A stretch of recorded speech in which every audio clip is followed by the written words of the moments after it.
And we are live. I didn't press the button for the countdown this evening. I just thought we'd just get into it. So, good evening, everyone. Thank you to the first Sunday live stream me and Jay have ever done. So, welcome on a Sunday night to all those who managed to join us. We've got two great guests. Paul from AAC was with us a couple of weeks ago.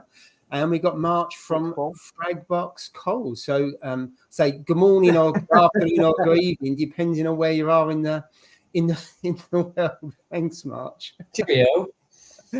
Afternoon to our Canada friends. 301. So I think what we're going to do. So we've only got March for about 45 minutes because only in the LFS he's got places he to be, and that was a bit of a curveball. So what I'm going to do, we're going to go quickly through the hellos to say hello to a few people who's joined, and then we'll get straight into the questions. Anything coral related or tank related, we'll cover that off later on.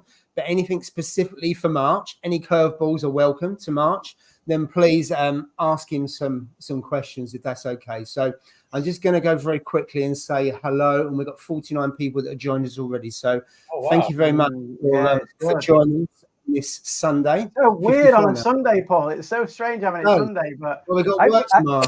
I hope Ryan and Reef Talk don't mind. We've just nicked their spot for the week. I hope they're okay. I'm sure they'll be good. Absolutely. Right. Good evening, Les. Thanks for joining. And then we go on to John. Hiya, John. John's one of our regulars. He's been on more. He's been watching more live streams than we've actually hosted. So he watches them. He watches every live stream. Post Reefer. Hope you're well. Good to see you, mate. Right, see you, Aqua H. Hiya, Techers. Good evening to you. Right, we're just going down. EIY Kumar. Good evening to you. See you, mate. UKM 120. Hi, yeah, get some really good avatars. Yeah, in here. Good to see you.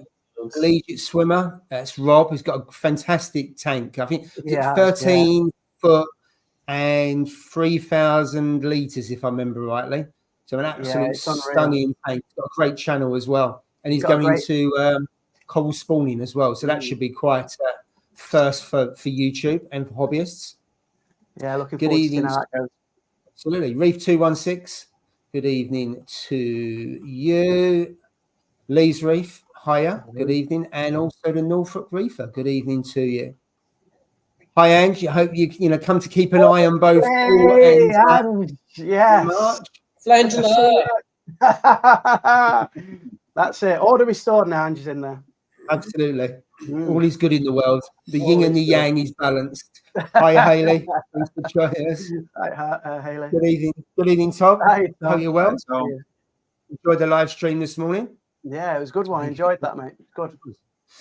Hi, Rama. Another good avatar there. I think, have you changed it? I don't remember that from the other week. Very nice. Class. That is. It stands out. Gil's Aquarium. Hiya, Liam. And he's got an avatar with a shark. He's got a small shark in his tank. So that hence the reason for that. King Reef Tank. Good evening to you. See you, mate. Loving the Achilles there. And also Economical Reefer. Good evening to you. Hiya, Jupiter's Reef. Hope you're doing well. And we've got Jarek's Reef as well. Love the avatar. Welcome. Hiya, Sam. Hope you're good. Hiya, Sam. Good to see you, mate. You do everyone. Also, Darren. Hiya. And also Aquarium Composition. Hiya, Joe. Ooh, who are they? Aquarium Composition. Who's that? Who's that? Huh? Is that Joe Chambers? Is that Canadian? Is that Canadian? No, you don't recognise it? No, I don't know. No, he does know that. He does know him. Yeah. He knows him really, really well. He's lying. And Critical Reef, good evening to you. All the way from sunny Cornwall. Hope you're doing well. Oh, good to see you, Paul Davenport, my little lagoon. Hiya. And Christian from Signature Frags. Good evening to you. Evening, and we've got Drippy. What's this? Evening Fish and Coral Weirdos. Looking forward to seeing Ange tonight. 45 minutes, part-time Canadians. Get it sweet, ain't they? Oh, got it sweet, ain't they? Hiya, Alex. Good evening to you. Hi, Alex. Good to see you, mate.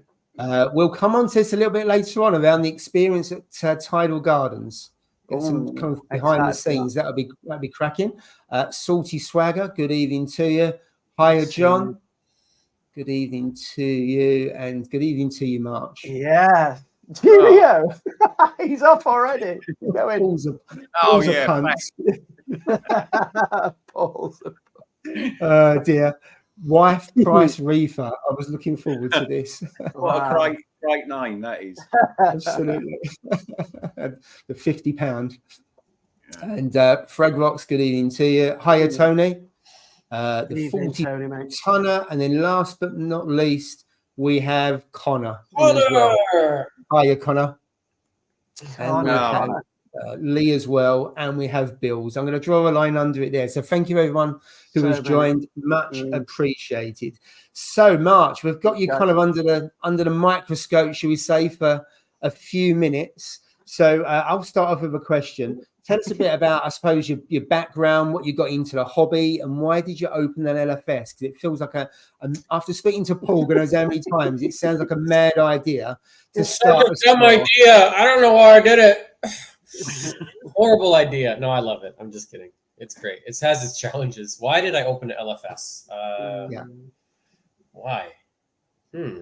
Just like I was selling stuff from home for a long time, and it just seemed like the natural sort of transition. We kind of built the client base at home, and then said, "Let's legitimize this. Let's try it. Let's see if there's a business here." And then luckily there was, and then every year we've just grown. So I'm very thankful. So how many years has the shop been open? The store where it is now, 8 years. Okay, so quite a while in. A decade, and then 6 years before that, sort of online only and at home. Okay, so about 14 years in total. I'm trying to sell this nonsense, yes. Different places. Wow, that's a long time. And actually, to be successful for 14 years for any business takes a lot. I think an observation for myself, it takes some to run an LFS and to do that for that particular time. Always something to do. Paul knows it's never ending. There's no you never finish. You just at the end of the day say, okay, I'm done for today, and then it just never ends. Yeah. I've seen. I see when you get like night deliveries and stuff when you're working like 3-4 a.m. unboxing. Yeah, it's just no rest, is there? There's no rest. Yeah, where do you get your corals from? Whereabouts do you get your corals from? Mostly from the ocean. Are they like? I think they're Are they Indonesian? Most of yours? Are they, a lot of Indonesian, a good amount of Australian. I just got invited to go to the first coral farm in Cambodia. So someone here locally bought a piece of land, has set up the facility, and he's got CITES. And it's first time Cambodia has CITES, and so maybe some from Cambodia. I'm not sure. So Florida until recently. Then we got that big, massive bleaching, so no more Recordias. Oh, no. Or peppermint shrimp. There's very short supply of peppermint shrimp at the moment because of that high temperature. Yeah. So do Recordias come mainly from Florida, or do they come from loads of different places? Because I'm not... Only Florida. As far as all Caribbean, but for us, Florida, yeah. But I think you can find them, Paul will correct me here, but I think in the Dominican you find them as well. And Cuba, maybe Haiti. Yeah. Okay, so not as if they'll disappear, they'll just be a little bit rarer, will they? In terms of obviously the supply has gone down and their prices will go up as well. I don't know anyone other than eye-catching coral that is culturing them successfully, like really culturing, not just one or two. I mean, they're growing a lot. Cool. Yeah. And so how many years before that have you been a hobbyist? So I'm 34. Started when I was 15. So maybe 4 years before that. Yeah. Math. I don't know. It's been too long. So you've been knocking around for quite a while in 20 years. Hobbyist. Yeah. It's been a long time. It's long. Too long. I think it might be time for a new profession. Oh, no chance. No chance. Oh, that's it. Didn't you, March? Didn't you actually buy the shop off of who's now your tenant who lives with you? But didn't it work out that you used to call onto the shop? Tell the story of that. And the ghost at Fragbox, and the story of I can't remember his name now. Colombian guy. I would go get him. He's actually here visiting from Colombia. He's in my basement, but he fell off and broke his foot, so he can't move. He's stuck down there. But he used to have a shop locally. When I was starting to wind up, he was just winding down. Just Said, here's all my contacts. All right. Fun. You try. Look. Oh, what's in that glass? Pass one through. Pass one through. Fish bowl. Oh my God. I heard there's no drinking allowed on the Sunday live. No, we do. I've got a Moretti just to keep us going. It's very professional. Is March? He's not had a drink. No. What's he got? His coffee. He's on the coffee. Black Don't coffee. be fooled by the coffee. It's probably full of whiskey. No. I'm being a good boy. No, I'm behaving. So basically, what you used to call across at the shop you're in now, didn't you, as a customer or something, and then eventually you own the shop. Is that right, March? Is that how it worked? There was no store there. All right. It was an interior decorating shop before me that failed, and then it's across the street from my house. That's why I rented it, and it just worked out. It's a beautiful store, mate. It is really beautiful. You get so much in that. Like, it doesn't look very big for like square footage, but you've got so much like packed into there. And that the Peninsula is just stunning. Your Peninsula tank is that your favorite tank in the store? The Peninsula. Right now, it's the little Pico with the mantis shrimp by the checkout counter. I don't know why. It's just that's sort of the tank I'm always drawn to. Whenever I come in, I go straight to that one to go check out the mantis. Yeah, I mean, it is unusual, isn't it? I mean, some people do obviously keep it, and it's a standalone tank. Hold on. Am I looking at 3 Red Sea reefers? Everyone's got a Red Sea reefer. It's all about the Red Sea, March. It's all about the Red Sea. That's the Peninsula. Jay's got the Nano, and then Paul, we got the 500 there. Is it? He's got 2 500s. 3. Yeah. Damn it! I should have set this up in my basement next to my tank. I wasn't thinking. So someone's saying that they don't believe your place is haunted. Come check it out. Oh, no, it is. It definitely is. It is haunted. We have a ghost. We have a presence, but it's not like mean or menacing. It's just annoying, and it moves stuff around. It could just be the staff, but it's definitely haunted. It's underneath in the basement. In the basement of the shop, yeah. Basement of the store is haunted. With all the frag tanks. It's like an 80-year-old building. It's quite old. Well, I'm not. I guess you guys are in England, so 80 is nothing over there. But for us, that's old. That is true. Yeah, for you, that's like regular. Yeah, this was built in 35, so this is about 90 years old. How old's your building, Paul? Oh, 50s, 1950s, something like that. Oh, that's 70-ish. Yeah. Ish? Yeah. Yours isn't haunted? No, we don't all have ghosts, March. Only you. Oh, I feel so special. And you guys unless Jay's got any ghosts in his closet. Mate, I've no ghosts at the moment. No, none at the moment. Does it just come in and take your corals or something? Is that what's happening, March? It's just like coming in and moving corals around and taking them away, and like glue. It moves like you'll be working with something, and I'll take this and put it down, and then go do something. Come back. It's not where you left it. You do know if you made a video that problem, but that's old age. That's old age, yeah. Just old age, I call that. I mean, your channel is massive in the UK, and if you made a video of the ghosts and you got it on camera, that would, without doubt, be the most views on your channel, March, for sure. If you got the actual ghost on there, that'd be cool. We have one camera in the basement. I just never bothered to look at it. Maybe I should start. Yeah. Yeah, we have. Are the UK viewers one of your biggest populations that watch Fragbox?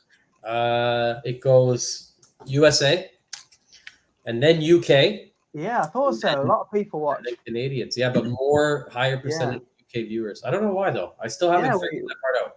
We love it. We love the humor. That's what it is.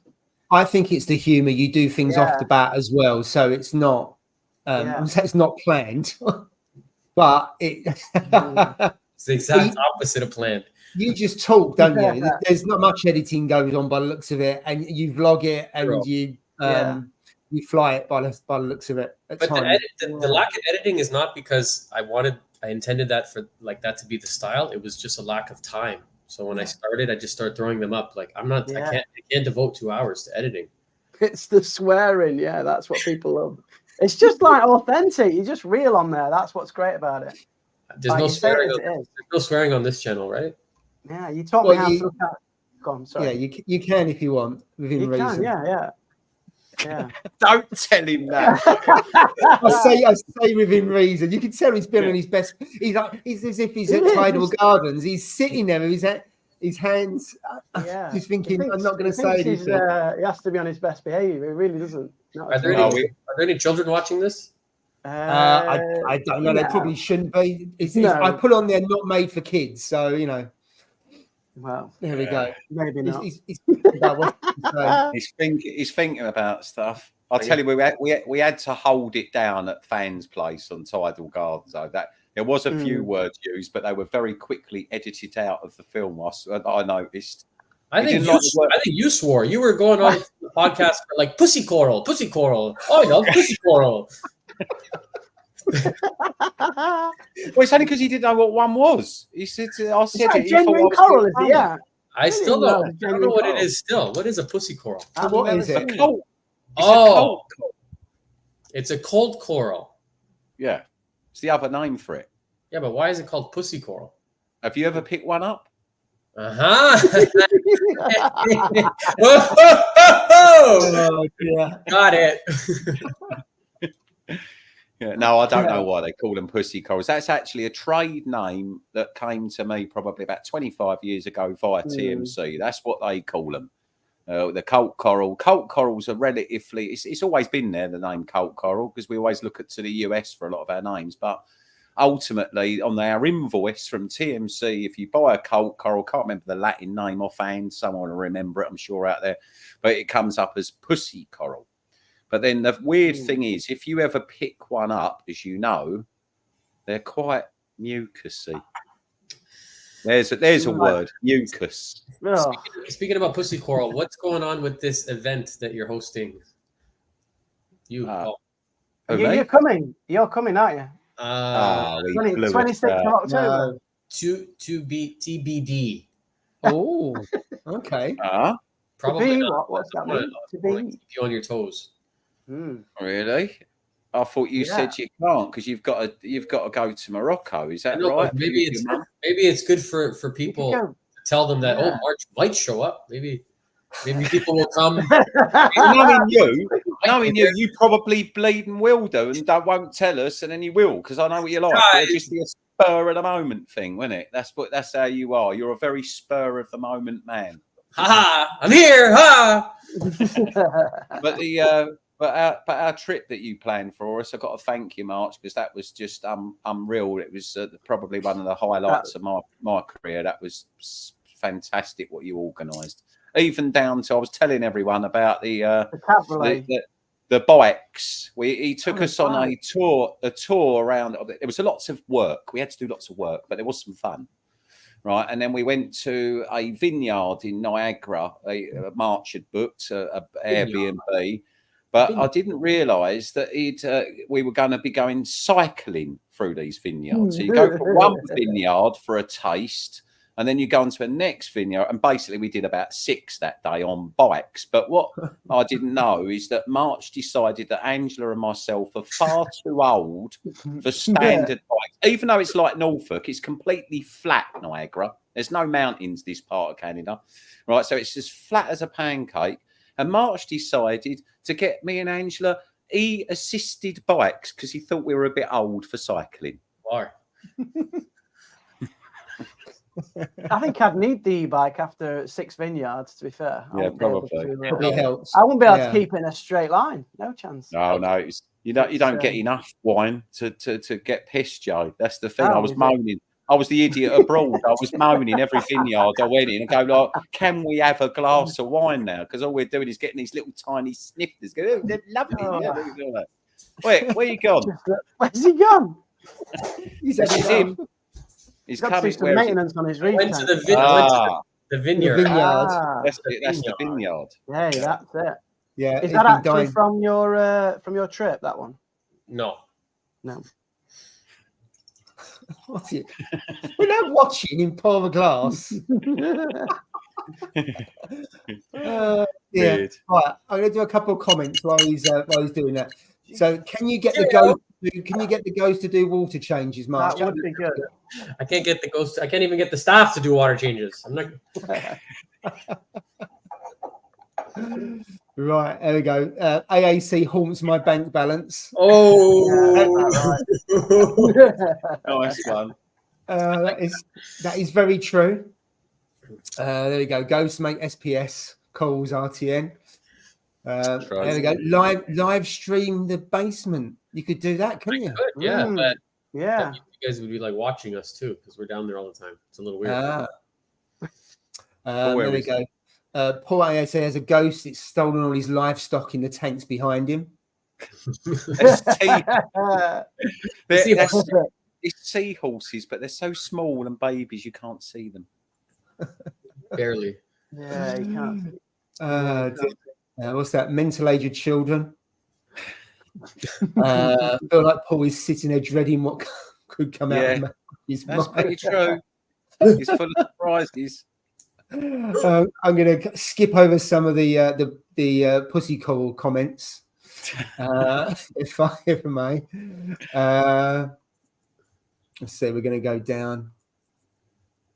I think we're nearly there. Who told Sam Nash that I have a load of good backdrops? Who told him that? Those were private and confidential backdrops. How does Sam does a bit of work with me, so that's why he knows. You filled him in on the backdrops. Yeah, let's not go there on some of those backdrops. Absolutely not. Best one right here. Got a question here, Paul. Are you going to get the nano mat for your G2? No, they don't fit. That's right, isn't it, Paul? They don't fit the old version. The Red Not Sea. the old version, the new one only. Yeah. They're not deep enough, are they? I don't think. I think the new ones are deeper. I think. Okay. Are you going to tell us about what's coming up with your event, with your show? Could do. With or without the presence of Fragbox? It's all going all right. We've sold about 50% of the tickets, which in the first week's not too bad. I mean, we've got to do a little bit more of a push for that. I think we've got stage and that I'm trying to sort out at the moment, and trying to record the audio so that people can then have it as a podcast and that sort of thing. Okay, so explain the format to people. Well, basically, I think, in fact, that's quite a good question, actually, because actually, I want to make sure that people are really aware. It really is a little bit like this, except the audience are interactive. If they want to ask a question, they need to pose the questions prior to the event so that we know, because we can't have just random questions coming out of the audience that day because of the timing. But the idea is it's like a podcast. It's just chat. There's going to be no real serious structure. We're not going to go there and learn a lot. We're just going to go and have fun for the day. It's another experiment, very much like Coral Freaks was the first time I ever did that, which was the first coral show, really, you could call a vendor show in the UK. And that was an experiment. And I never knew how it would go. It was well received, but I haven't got the time to really do it. So now Paul does it. A love to reef is what it's known now. But it's just another experiment. And if this experiment goes well, then we'll have, I'm already talking to someone actually tomorrow about a potential on the second show. Hopefully he'll join us on the second show. But as I said, if it goes well, then we'll look at doing these more frequently. And I hope someone takes the idea and goes and does this elsewhere in the country, because it's so easy to do. It's the idea is it's a non-stress meet up, but there is no serious structure to it. The idea is that all the reefers and all the hobbyists meet up, have a chat. They love meeting up with one another. And after COVID, I think it's really important to try and encourage these sorts of things, because we used to have lots of club meets. There used to be a lot of reef clubs. Yeah. They all used to meet up, and nowadays I think it's only these sorts of events where people, really meet up. So, how many tickets? How many? Because it's limited because we're using the main hall. We can, at a tight squeeze, we could get a couple of hundred in there, but I'm going to sort of limit it to around about 150. So it's quite a privileged ticket, and it's very low cost. So, we're going to probably look at doing around about 11 till 3:30 or something like that, with a half hour, 3/4 an hour's lunch. We're going to provide like food and refreshments for people and that during that. And there'll be so I said it's an absolute bargain. I mean, I had to charge something because it's costing me an awful lot of money, but it won't meet. I absolutely know straight off the cuff that it will unlikely break even, just the same as Coral Freaks never broke even. Paul's is just about breaking even, isn't it, Paul? Your one. So we do make some money, but it all goes to charity, doesn't it? So it goes to mine. So it's a balance around the cost of the tickets. Don't charge any vendors. They all provide dry goods that then go into a raffle, and the combination of the profits of the event and also the raffle all goes towards the charity Mind, the mental health charity. And I know from the ticket, so £25 is a ticket, isn't it? And £5 is going towards the mental health charity Mind. There's a strong link, as I don't know if we've really talked about it much in the live stream before, but there's a strong link between the hobby and people's mental health and how people into the hobby. I'll tell you what's really, really lovely, March, is, Fan obviously agreed to do this for us, for example, and others as well. All I've had to do is cover some of their cost. So, for example, Fan flies business class everywhere, right? And there's no way I can afford to pay. Yeah. Wow. So, but what Fan was really good, he asked for a contribution towards his flight, which doesn't meet anywhere near the cost for Fan to come over. And Fan is actually, he's losing a week's work, really. Tony Vargas, exactly the same. None of them have asked for like serious fees and all of that. They're just as keen to keep promoting the hobby and engage with hobbyists as well. Jamie Craggs has helped me out many, many times. He's going to be there, March. I know that Fan really wanted to see him. And he's, again, I've been on the phone to him today. Jamie's so approachable, which is unbelievable. And Pat and Trina. Pat and Trina are coming. A lot of people in the UK, March, don't know about Pat and Trina. Why don't you tell the UK about your mate? So, I would disagree. People recognize him because he comes all over the world, like for videos. So he's gained recognition as like my sidekick on the channel when we're traveling. Yeah, but I mean, what is it about Pat? That's the sort of unknown, if you like, in the UK British scene. I know he's known elsewhere. I mean, people would have seen him on your videos, but there's something about Pat. He's a special guy, isn't he? I mean, there's obviously the AB Plus program and stuff that he helped develop for Ecotech. But that aside, Pat is he's one of the most knowledgeable people I've ever known, especially on fish health. But I mean, he's a good guy, isn't he? I know a lot of knowledgeable people, but I don't think that's what makes him special. He's knowledge with no ego, none at all. Even though he knows a lot, he's still so open to learning, and he'll talk to someone who's just joined the hobby and they've only been in it 2 weeks, and he'll give them the time of day when he's got 30 years of experience. He's really just about teaching what he knows. He's very humble. He's just all around. He's just a really nice guy who's just he's really into the hobby. And like me, like you take the piss out of me, you take the piss out of him because he's of his amazing name of his business, the most original name ever, March. What is it? What's your name? Why don't you tell us the story about why yours is called AAC? Aquarium. So it's the worst. It was the worst. Fans. Well, it's better than your Fragbox, isn't it? I'll show you one. I haven't got them. Oh, my camera just broke. Oh, damn it! Sorry, guys. But no, my name's terrible. I can't stand my name. It's one of the worst. It was abbreviated to AAC in about 5-10 minutes. The reason why is before, obviously, we had online stuff. I was still advertising in something called the Yellow Pages. Which for viewers that are 20 years old. So, of course, it always made sense that if you had A, being the first letter, you was always going to be top of the tree, So there was a little bit of that when I started. So, but the advanced, because basically a marine aquarium was an advanced aquarium. That's how that came across. And at the time, because I was doing maintenance, very much like Joe, and installations, that's where the consultancy bit came in. However, it's it doesn't really, to be honest with you, suit my firm so much anymore. Although I still do some consultancy, it's not the major part of my business. So AAC is how it stands, and we pretend we don't know anything about the rest of it. Yeah, but the acronym is AAC. Yeah. AAC. Hey, I like the name of your Laguna, the Laguna tank. Yeah, that is cool. I like the name of that one.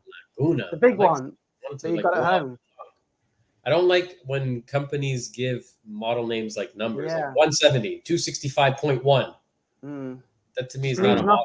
It means nothing. Yeah, well, he fell on his arse actually with that one because he called something a Frag 9 or something, or a Frag 12. It turned out, meaning that the amount of gallons that was in it, and it turned out it didn't even have that many gallons in it. So to change the name. The tanks. Is it mismeasured the tanks? Yeah, he does. Yeah. Oh dear. So whilst we Paul's a cunt. Oh no. There we go. Do you know what? It's taken 32 minutes, and he was holding that in, and look at the relief on his face. He almost says it on every video he does. He's desperately trying to be over. 32 minutes in, yes, that's a record. Which one is the best seller, March? Which one is your best seller? Our Pico tank range. The smallest one. It's a 22 liters. Yeah. We order that aquarium model a container at a time, 400 units at a time now.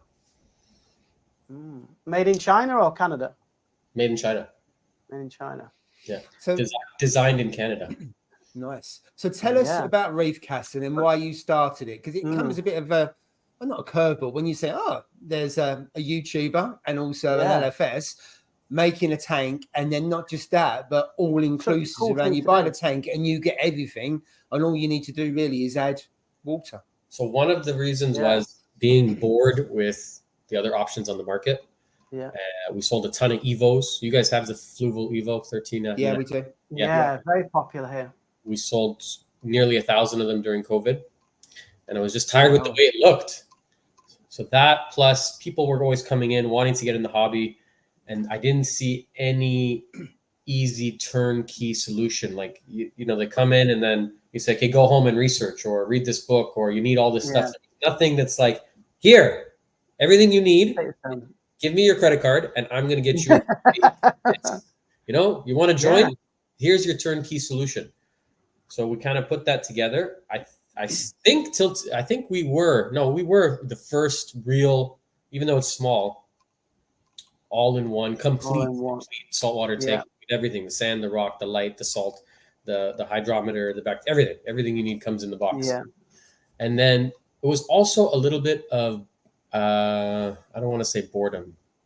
Fragbox, I feel like kind of, I know how to grow corals. I know how to sell corals, and you're limited because of CITES regulations. I can only sell within Canada. Yeah. And I felt like I wanted more. I want to fly. I want to do something international. I want to kind of, if I can, keep growing. And I felt like with Fragbox, we're there. We're at the top, at least with corals in Canada. And I wanted something I have, because I think my ADHD, I'm like it's always something. I need a project. I need a hobby. So that was part of it too. Yeah. So that's why you got the shop. You got the online, you got the reef caster, and is that also why you travel quite a bit as well? Because it's different, and you got a different environment to go to all the time. I love traveling, and then it gives me an excuse. It's a write-off. Get out of the shop, bring the camera, shoot some content, and then meet people. You know, like I had no idea I was gonna actually like this AAC guy when I walked to his store, and then. Now he sells our stuff. The plan was to become friends. It was just, let's go see a store. We end up becoming friends, and then he ends up carrying the Reef Casa stuff in his store, helps to spread the word. So it's just a great journey. Yeah. So you sell them in the UK? Do you sell them in Europe, March? The tanks are in Europe? Yeah, it is expensive to ship. The smaller ones, I think maybe that's why they're more popular in Europe, because we can still ship them for like, what do you use, pounds? About 30, 50 pounds on the little one. On the big ones, it just gets It's too just expensive. Yeah, it gets crazy. We're in the process at the moment of trying to lower. Being honest, me and March have been working behind the scenes to try and lower the price because, I'll put my hands up. AAC makes about 30 quid out of a tank. I mean, it's not like we're making a fortune out of it. Come on, Mark. But if we can lower the Mark's price, rubbing his hands together. He's making a mint. I think Is that all you make? I think probably the same. But we're trying to offer a low-cost option so that people can join the hobby without it costing a bomb. I mean, that's something March has missed out. Even in Canada, people just think, Canada's got very similar where March is in Toronto. The rent and the prices of houses and flats, and March has got all the same sort of problems that the UK has. It's not like the States where things are a bit different. I mean, I learned that they've got an NHS over there, for example, the similar sort of thing. You think it's only the UK. So it's a very expensive place to live, certainly around cities in Canada. Where do you live, Jay? Where does Jay live? Derby, like middle of England, central England. Derby? Isn't that where horse races are? Or is that the Derby? No race course here, no, just a good football team. But, Derby. Yeah, Derby is Derby is horse racing as well, but it's not actually in Derby, which is a bit stupid. March is what we call a northerner. March. Yeah, I'm not actually from Yorkshire originally. Are you English? Wait. Have you heard of York? What? Have you heard of York, Mark? Oh, you're in Wales. No. You're Welsh. No, not Welsh. No, not Welsh. No, York. York. I've been to Birmingham. No, nowhere near. It's a bit further from Birmingham. North of Birmingham, yeah. You must have heard of York. It's got like castles and things. It's really nice. Manchester. No, not near there. No, York. Further east. Leeds. East. Yeah. Leeds. Halfway up the country. Derby or Derby? How do you spell this? Derby. D-E-R-B-Y. Yeah. Why are you coming round to mine? You come round. I'll put you up. I didn't realise we're going to have a geography lesson. And Jay is a geography teacher. Are you? I was going to ask him a question about teaching. March, you know the tank that you set up for the kids at that school, which I thought was such a nice thing. Like, how did the kids look after it? How did they get on with it? We took it down because they went on. We have a summer break here, and it's 3 months long. And one kid really fell in love with it. He's gonna be a reefer. He's just like, it ended up being his tank. Yeah. And I was hoping he would take it home, but it ended up coming back to the shop. I'd love someone to do that here because I teach in the UK, but like it'd be so good to have a tank at school. But I just worry about some of our teenagers here if they'd like drop something in the tank or something on purpose. Then most of them are good kids, but you never know, do you? You never know. You're not watching it. Those Derby kids, I tell you. Derby, March. It's Derby, not Derby. Derby, okay. Derby. So you're next to Nottingham. Yeah. To the Robin west. Hood. Robin Hood country. You must have heard of Robin Hood. Yeah. He takes from the rich when you like people that buy your tanks. It's like March. It looks nice. He robs people with his tanks. That's what it is. It's nicer than Harlow, March. It's not a lot nicer. I'm not sure if it is. My watch, anything's nicer than Harlow. Than Harlow. I heard you had to drive an hour to go to a decent pub in Harlow. That was decent? Paul said he took you to a really good pub that was like hours away. I thought it was really nice, actually. I don't know what it was called, but it's... Yeah, that was funny because I was told by Patrick, his pal who's coming over. He's because I heard. Funny thing was, I was on Ultimate Reef one day and I saw this video come up. Yeah, and I didn't know who it was, right? And it come up, Fragbox doing Reef Palooza. And March, he's walking around and he's like looking at acanthos with the camera and Trachophilia. Then these are amazing animals. And he's looking and going, oh, look, another acanthophile. He was like bored out of his brain in Reef Palooza looking at corals, slagging it all off and all of that. Well, anyway, I didn't think anything of the film. Then I get a phone call from a customer called Paul K, who's a friend of March's over here in London, or is known as Pickles to us because he brought in a water test in a Branston pickle jar once, which was like that. Push button brief on you. Yeah, honestly, there's loads of stories about it. But he anyway says, I'm going to be bringing March from Fragbox TV to your store to film today. I said, where's he from? He goes, Canada. I went, hold on a minute. And I looked him up, and then straight away I thought, oh my God, that's him. So I quickly rang because we share Patrick as a friend, and I've known Pat for quite some time. Yeah. So I ring him up and kind of go, about a guy called March is coming. Do you know him? And he went, oh yeah. Don't worry about it. He's all right. Just take him to a pub. That's all you got to do. And that's how we met. Really, it was. I was really worried when March walked through my store, because if he don't like something, he will say, that's shit. He will just come straight out with it, yeah. And it could. What do you think to AAC, March? Honestly, what do you think to AAC? You watch. What does that mean? It's iffy. Yeah. When I went over to his, he said to me, "What do you think of the shop, Paul?" And I went, "Yeah, what do you think of that?" It's all right. I mean, it's exactly what I expected. I could have stayed at home and watched Fragbox TV. I mean, you know. I was going to ask, well, you know, when you go around the world, March, and you like learn from other people and other farms and stuff like that, what did you learn from AAC when you went? What did I learn What did you take back? What did you take away? Oh, look at poor Paul. I look so nervous.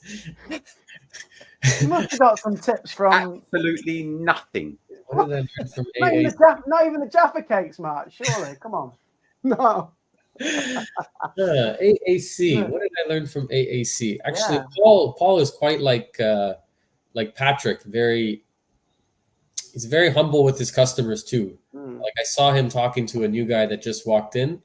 He didn't introduce him. Hi, I'm Paul. I've been doing this 30 years. I'm the owner. He just talked to him like he's just regular dude, giving him advice on ick or something, some very, very beginner advice. And even after all the years, he's still very much hobbyist owner. Yeah, it's nice to see. It's a good point. I think I have a lot to learn from him when it comes to fish, because he does a lot of fish, and he has probably like the widest selection of healthy fish that I've seen in a store. And I think because he truly loves the animals, and it comes through. The fish look really, really good. The tanks, the store, the presentation, it's definitely top tier. Yeah, it's awesome. And I would say what I've learned from March, particularly because we obviously spent a bit of time. March is so technology minded. I mean, the way his business works from a business perspective, you know, we're away together having some fun in America and all of that. March can show me his phone and go, "Oh look, I've just sold a bucket of salt." You know, he's got all the and you know, and all the rest of it. So I've still got a ton to learn off of March too. But as I said, I think it works quite well. He's very much good. He's very good with all that. It's him that I blame for getting me involved with YouTube. It's him that I blame for quite a few things, actually. Yeah, like going online with corals. I mean, he said I was an idiot. He said, "You're an absolute idiot. You should sell corals online." That's market. That's true. I never said you're an idiot. I never said you did something like that. Probably worse than that. I probably couldn't say. You're leaving a lot on the table. Yeah. But I would never call you. No. I would never call you an idiot. What percentage do you sell online, coral wise, March? Is it more online? Half online, half in store. But so he's going to double his sales potentially then when he goes online. That's exciting. Some days we're very quiet in the store, and we have like crazy online. Yeah. Spring, what is it? Spring 2025, Paul? I hope. Is that what you're aiming for? I hope so. Yeah. I at the moment, the chemistry on the tables isn't good. Right. I've got a few things. I actually had a really rare fish that I thought it was safe, and there's some anomaly that I can't quite put my finger on. An ICP came back with sky eye manganese, sky eye tin, sky eye this, sky eye that. And I think I might well have poisoned this fish, which was heartbreaking. I only dealt with that today, actually. So his system's still far too young. And I've got to be very, very careful that I don't transfer stock into it too soon. So, but the Seahorse project on the opposite side of the wall, that should be up fairly quick. So, Jay, how old's your tank there? It looks very mature. 4 years. Well, nearly 4 years. I've had it. It's overdue to get upgraded, but I'm waiting for the right tank. I want a peninsula like yours in the background, but 4 foot. This one. This is a 20 foot, I think. That's a Fraguna, large Laguna Fraguna. Where are you going to put it? Behind me here. I'll just sit a bit further forward there. Wow. Would you take that tank out? I thought about this. So I'd have it running maybe for 6 months and then slowly transfer the livestock into a peninsula and eventually close it down. Maybe. I might have it as like a little frag tank and start selling online. I don't know. Red Sea Peninsula? Do you know what? I wish Cade did a 4 foot or 3 foot one, because the Cade tanks look unreal. Like, I love the thick glass. I just love, like, I'm excited to see them at Aqua H. So that's a show next week here in the UK. And I've never seen a Cade in real life. I don't know if you have, but I've never seen them. I saw them once at Interzoo. Yeah. 2 years ago, I saw one. Yeah, were you impressed? They look so nice. Yeah, I like. They have some cool features, like the cabinets, the way the doors come off in different ways. They have built-in power bars. The plumbing is nice. John's got me. He says he's waiting for one on eBay. That's exactly what I'm waiting for. Yeah, there's not many around in the UK, is there? So if one comes up, it'd be like gold dust. Do you guys have a distributor there for those? What's that, mate? For Cade, is there anyone distributing Cade? Is there one distributor, Paul? I think there is. I think there's one distributor, but there isn't many people that have bought. I think from a price point of view, they're a lot higher. They're really expensive than the others. But I'm not saying the quality's not there, but I think their price point is higher than, say, a Red Sea or a DD tank, which is quite popular in the UK as well. So they're certainly the top end of off the shelf, I would say. Would you agree, Paul? Yeah, I think the thing is with a lot of these, it's all shipping. It's like your fish, like your corals, like your tanks, like everything. You know, it's that me and March have said desperately trying to get the price down on Reef Casa. But like, if you imagine Cade, for example, the volume of tanks that's required for that market at that price is small. So it's unlikely to change much unless you get the volume up. And that's what Red Sea are really good at doing, is moving glass around the world. Even the DD Reef Pro, the glass it did come in from Pakistan during COVID, or China, or something like that. So David Saxby and the team, they're really clever with all the shipping, and the shipping's key to all of this, you know. I mean, sometimes you can pay up to 300-400 quid shipping and charges on a box of coral or fish or something, you know. So the animals haven't changed much in years in terms of price, but shipping is everything, you know, and that's our biggest problem at the moment. I need more volume, which I'm going to hopefully give a bit more space to March to ship a few more extra ones in, you know, but that's where the problem is at the moment, shipping. Yeah. I love the shape of the casters. I love the shape of them. But how big's the Laguna? That's the biggest one you do, isn't it? 24 gallons, yeah. That's the biggest. That's 90 liters. Yeah, it's only a tiny bit bigger than this one. I need something a bit bigger than that. How big is that? This one's 20 gallons. I think Paul's might be about 24. This is 100 litre, which is 25 gallons, 25 I think. gallons. Those tanks are popular there, right? Yeah. Yeah, they're great. And from a price point, you get all the stuff that comes with it. So in terms of kit, this one's slightly bigger than Jay's on that side, but it's just a really nice tank. They're beautiful. The only thing I'm not crazy about is the way that black filter comes up above the piece of glass. So it's got a couple inches where it says Red Sea. You mean this bit here? Yeah. The only good thing about it does hide the skimmer and stuff like that. So I get where you're coming from. It's above, but it hides your pipe work and things like that. If you've got dosing pumps and things like that, it does hide all that. So that's the plus side of it. So you don't see all the gubbins behind it, like the skimmer. Is that the Reef LED 50? Yeah. How do you like it? You both use it? I use Radian. You've got a Radian, haven't you? So I stayed with the kit that comes with it, and it seems to be. I had to dial it in, so the lighting was a bit poor, I thought, to begin with. Once I've dialed it and I like it, and it's growing coral. That's all you can ask for. I mean, I've only got a Monty in there. Got a green Monty. That's the only SPS. But in terms of like Goniopora, Chalice, Zoas, all that kind of stuff, it grows it really well. I don't know about SPS because that's only been in there about a month. So it's quite early in terms of the tank to understand if it can really grow out SPS well. But so far, I can't complain in terms of the tank. I mean, it's really, really good. And yours does look sleek. I get what you're saying though, Mark. Yours looks sleeker because you haven't got the 2 levels to it. Mm-hmm. Looks like you got any plans? You got any plans to make a bigger one, or is that shipping again? Is that the barrier? All the time, and it's the shipping. Yeah. And we got to order so many to make it cost effective. It's like maybe a future plan, like I guess it would be a 300 liter. Oh, that sounds 250 liter. But it's the size and the weight. It's actually the dumbest thing in the world to try and sell glass aquariums. Tell them about the long thin one, Mark. They're heavy and they're fragile. Yeah, if they were thing to transport, really. Yeah, if it's just heavy, okay, it's a challenge. Or if it's just fragile, but it's not very big, But heavy and fragile, it sucks. Yeah. Can I ask how's Danny getting on with his? Because he's got one, hasn't he? Danny's Aquarium. He's got one. He's got a really, really nice Pico. He's got he's going to do like a Zoa garden. Is that right? Yeah, and he's just redone his entire. You ever seen his 3 tank setup? Yes. Yeah. He's just revamped it, and he's doing the craziest. I don't know if I'm supposed to mention it. Maybe he's doing a big reveal, but I'm gonna go check him out because I think we're going to Aquarium in November. Yeah. After the show, we're gonna go to Danny's and do a follow-up video. Oh, nice. It's really really cool. It's unlike an aquarium I've seen anywhere. Oh, really? Yeah. Oh, I know he's setting it up, isn't he? He's taking his time to set it up at the moment, and he hasn't. He said he's doing it, but he hasn't revealed it yet. It's like okay, I won't say anything.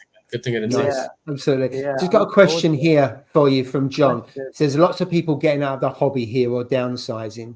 Is it similar in Canada? Yeah, lots. Downsizing, yeah, we see people coming in and buying a reef Casa tank, and they were with a reefer, and then it's very common. Like I would say, 24 gallon for downsizing, very popular option. Nice. It's so sad. We need to get more people in. How do we? It's just like, how do we do this now? It's energy costs and stuff like that. It's hard. But for you guys, for us, energy is not really an issue yet. Our electricity is pretty cheap. Oh. Yeah, we're like a fraction of what you guys pay. We don't really think about wattage when we set up an aquarium. That's not a consideration. Not a consideration, no. It's so cheap. So Paul, what's the best? Studio 12. Okay. For us, the Studio 12 has been a good seller for us. I think Connor would say the Frag 10, which is now called, what's that called now, March? Tide.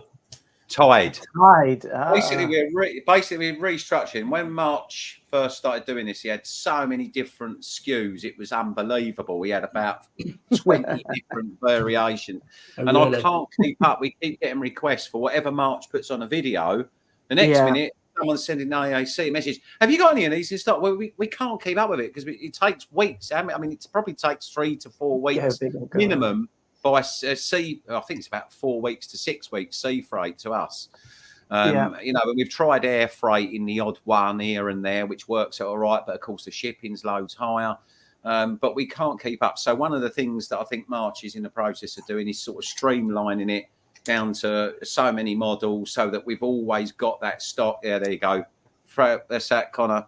A frag 6 or flat 6. Because one of the things we've seen is people were buying a lot of the reef Casas with one thing March did mention, the tanks may well be manufactured, designed in Canada, made in China. However, March hasn't said that most of the little accessories, a lot of the little things like the filter baskets, and that, he's getting them made locally.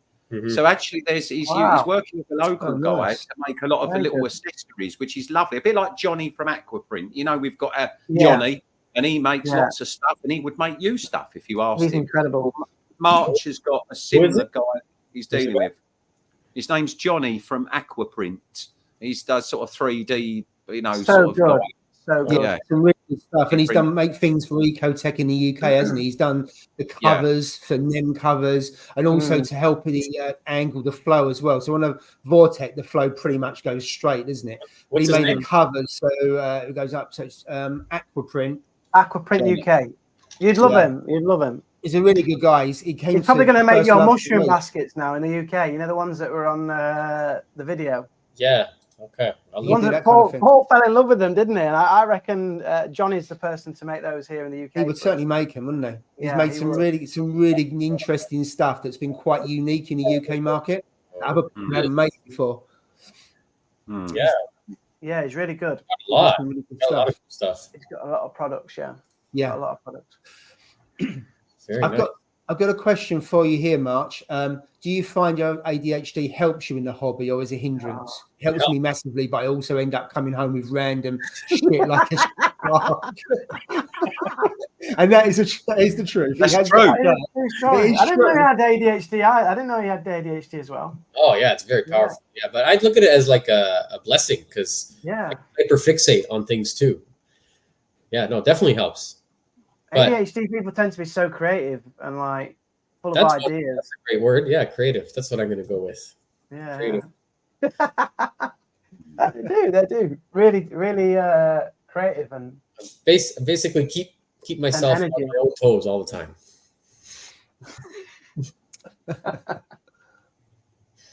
There you go. I found AAC through Fragbox. I'm very glad I did. I'm so sorry. Sorry I introduced you to him. My apologies. My bad. How did you find him? Through a video? Must be. Yeah, it must have been. Yeah. There you go. I blame March for quite a few rough mornings. Oh, yeah, that's true. Yeah. Yeah, they got up to no good when we were all in Holland, singing in the bar and asking for drinks way past closing hour, that sort of thing. There he goes. It's off again. There he is. Oh, he's going to play you a song. Oh yes, this is it. That's what I mean about being creative. I know it.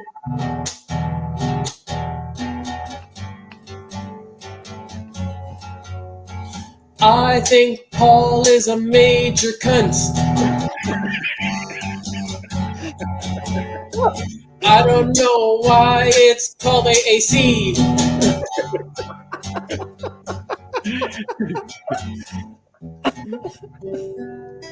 Fantastic.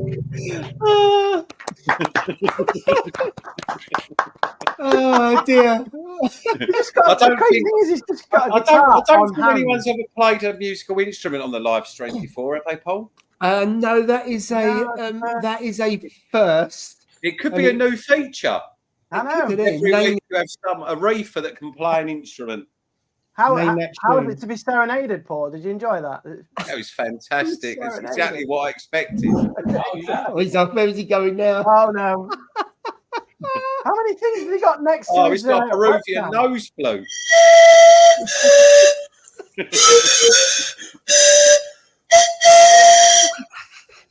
Let me... It's like a music. I knew you was going to say that. That's exactly what I expected. He kept showing me all this fantastic stuff in America and Canada, but I kept a straight face throughout. And he'd go, "What do you think of this? What do you think?" And I go, "Yeah, it's exactly what I expected." The whole time. Everything. Brilliant. Makes his coral go. There we go. YouTube copyright. I think we're okay on the music. I don't think there's an artist out there. I don't think Taylor Swift has done that tune before. So I think we're pretty safe, to be fair, March. If you guys need like an intro theme song, for when you more wine for March. Happy to write one.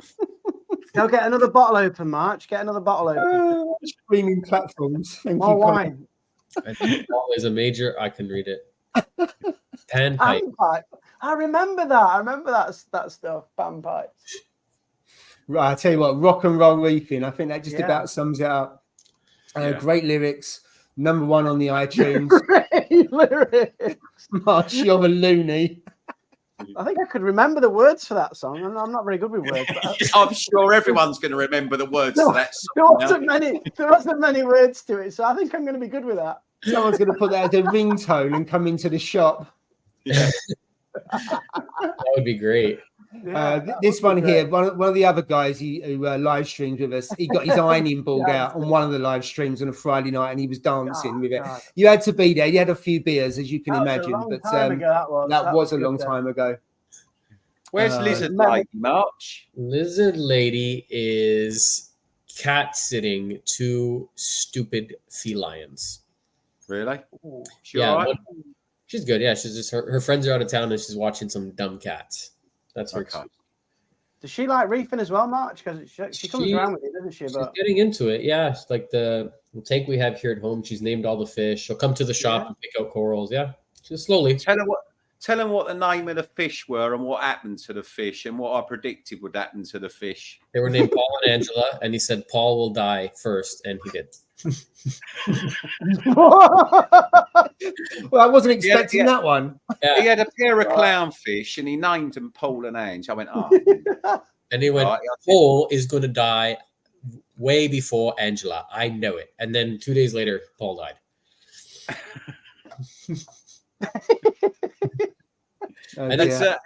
Has Angela got a new fella now in her life? Then is there a new clownfish? No, she jumped out shortly after Paul.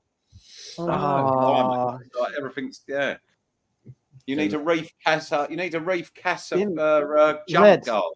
Yeah, you do. I have one and have no excuse for having it on there. Oh dear. Guitar and do a live. And where does the name Lizard Lady come from? Him. The top corner, that guy, that bald egg of a head. Him. Care to explain? Go on. You do it. I think the staff, when I started dating her, they knew she was into reptiles, so they called her Snake Girl.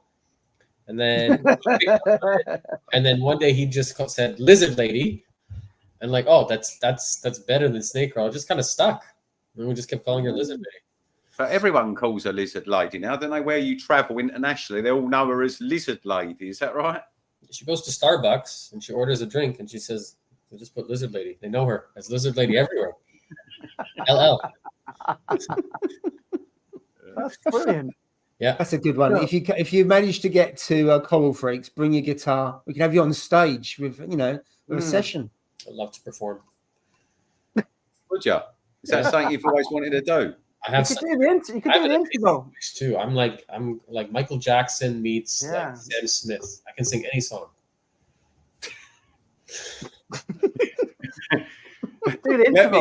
Let me guess what your favourite song is.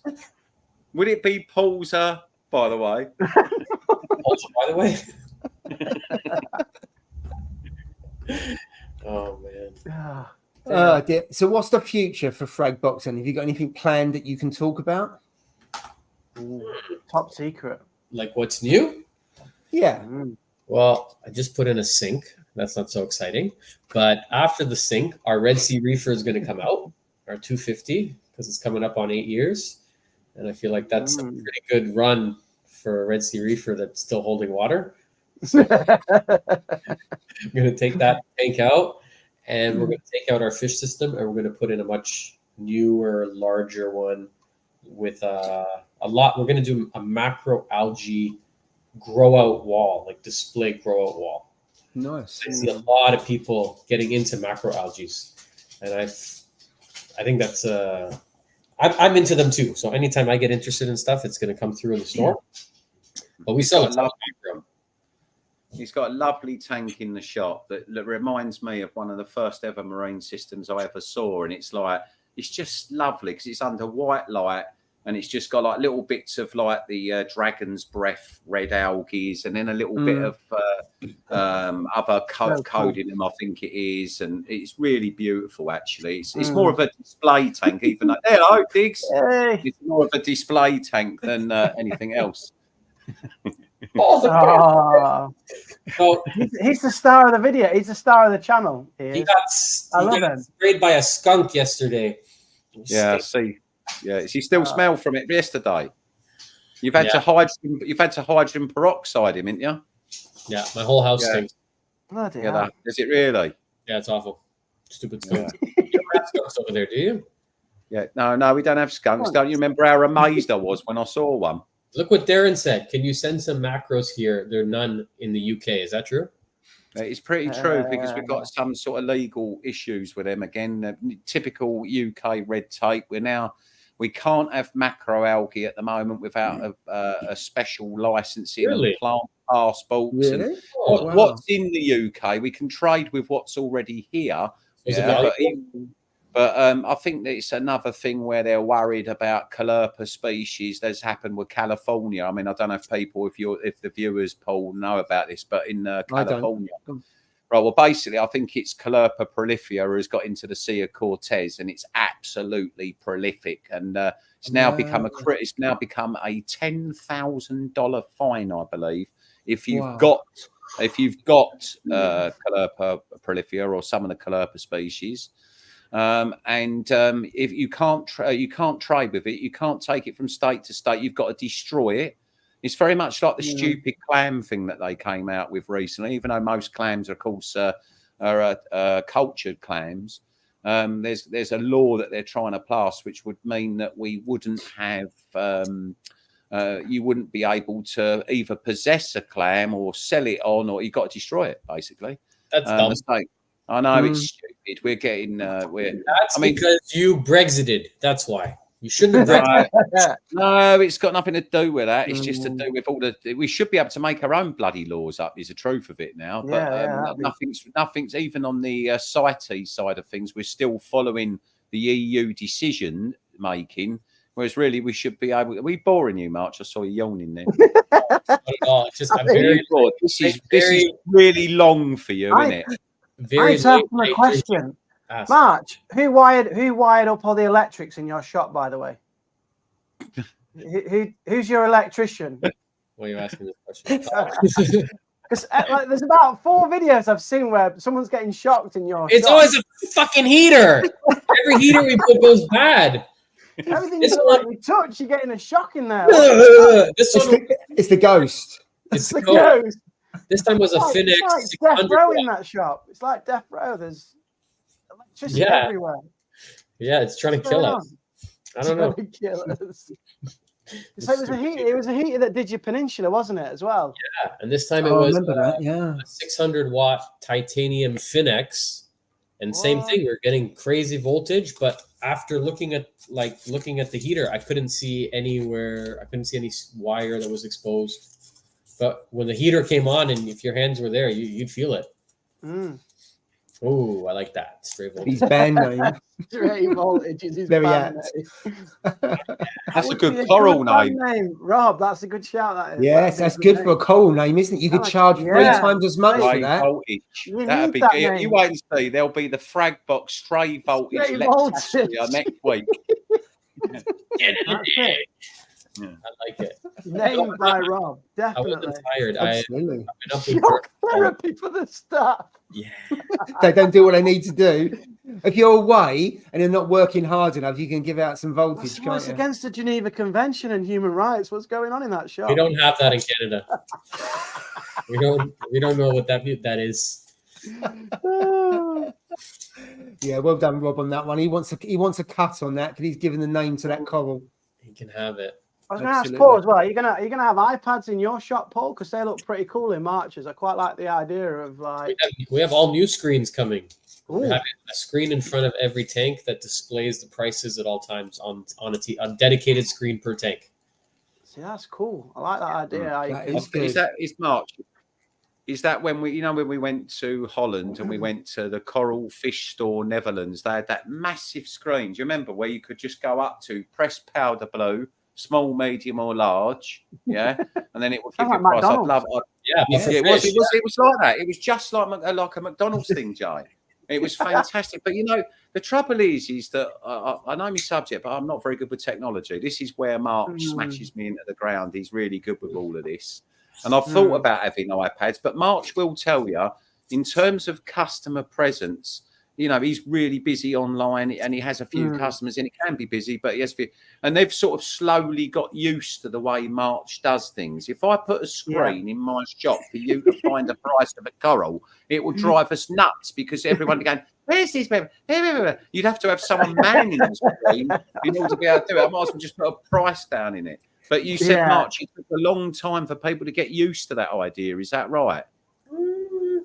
Yes, in a way, but I think they also appreciate the transparency. because a lot of shops here, at least there's no pricing, and they kind of just make it up when you walk in, based on how you look. You're kind of watching what kind of Mercedes Benz you're driving. Yeah. Well, that's one of the things I've always tried to make absolute, and I think any store owner should. You know, I remember when I was a hobbyist, and if you had to ask a price, you know, I didn't come from a really wealthy background, but if you had to ask a price of a coral, then you weren't going to ask it because the chances are it would be too expensive for me.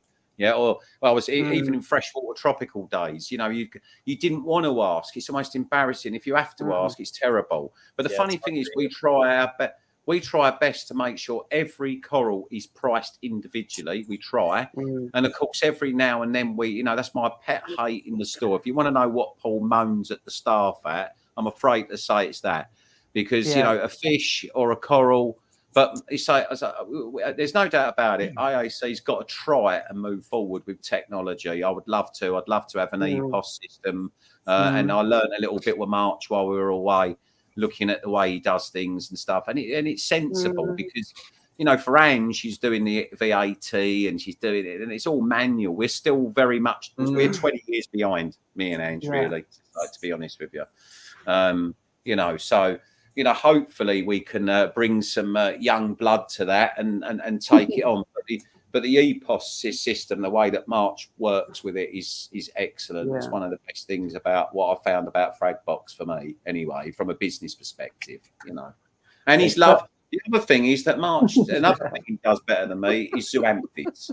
I say that from a coral perspective, March loves zoas. That's his thing. That's his biggest video as well on YouTube. Is zoanthid video. That's the biggest video he's got. Yeah. How to care for zoanthids is his biggest video. I don't know why it became so popular. Maybe I guess because the zoas are popular. They are popular, aren't they? So what do you love about zoas then, March? I think I like farming them because I have some confidence over the years that I can buy one and I'm going to end up with a chunk. It's not always the same for acro or certain LPS. You know, I might buy a frag and that's it. I just bought a frag. I'm going to live with that. Zoas, I can expect to see some growth. I just finished doing a video that's called How Long Does It Take Zoas to Grow? So I take one little head and then I check up on it every month over 9 months and we watch it grow out into a big piece. That and they're easy and they're colorful and they're fun. Yeah, I like they really are colorful, aren't they? And there's some that are so hard, like Sunny D and those kind of ones. I mean, Sunny D's I think really underrated. The coloration of it is superb. You don't get much that's orange and yellow, do you? And it's orange and yellow, big old polyps. I don't think you can go wrong with something like that. No, you can't. You can't go wrong with zoas. They're great for new hobbyists, older hobbyists, just like a good all-around coral. Not going to really sting anything. I can talk about them all day, but sadly, I have to leave you guys. Yeah, I knew he was going to have to go. No. I have to go with the Germans. I'm sorry. Yes, true. These are your recent friends that are over? No, they don't give a damn. They're like normal people. You know, don't care about fish things. I wonder where it was going. They came. Are they there with you, March? They came to see the shop. No, they went to go get a couple pints. I said, I have to do a podcasting. Like, wow, you're so dumb. I can't believe you're doing all this shit. Oh, you love it so much. You're ruining our whole entire Sunday. We could be drinking beer. Well, we really appreciate you joining us, Mark. I've wanted to catch up with you for ages. So, you know, I appreciate you dropping in. I would love to do it again, guys. Thank you so much. Thanks to everyone that came and chimed in and was chatting. Don't leave. It's just me that's leaving. You guys. They're all going to drop out. They're all going to drop out. Yeah, guys. Thank you so much. Thanks for Fish Palace for organizing all this. No, pleasure. Pleasure to meet you again. So cheerio. Bye, guys. Bye, Paul. Bye, Jay. Nice meeting you. Nice to meet you. Yes, he goes. And like that, he just goes. What a character, eh? I have to say, I'm surprised that he could sit there that long. Yeah, when you're with him, I can promise. Literally, I'm looking at one thing with him. The next minute, we're looking at another thing, and the next minute, we're moving on to something else. He's literally like that all the time. And it don't matter what plan. One of the things that absolutely gobsmacked me and Ange was how well organised our trip was when we went over there, which he'd organised. So I was, as I'm flying over to Toronto, I'm thinking myself, I don't know what we're in for. Yeah, because we had no idea really. We had some sort of idea of what he wanted us to do, but I mean, he organised that, and it was all like a perfect timekeeping right down. But I'm surprised we had him as long as we did. So it's nice that he popped on, Paul. Yeah, it's good. Yeah, absolutely.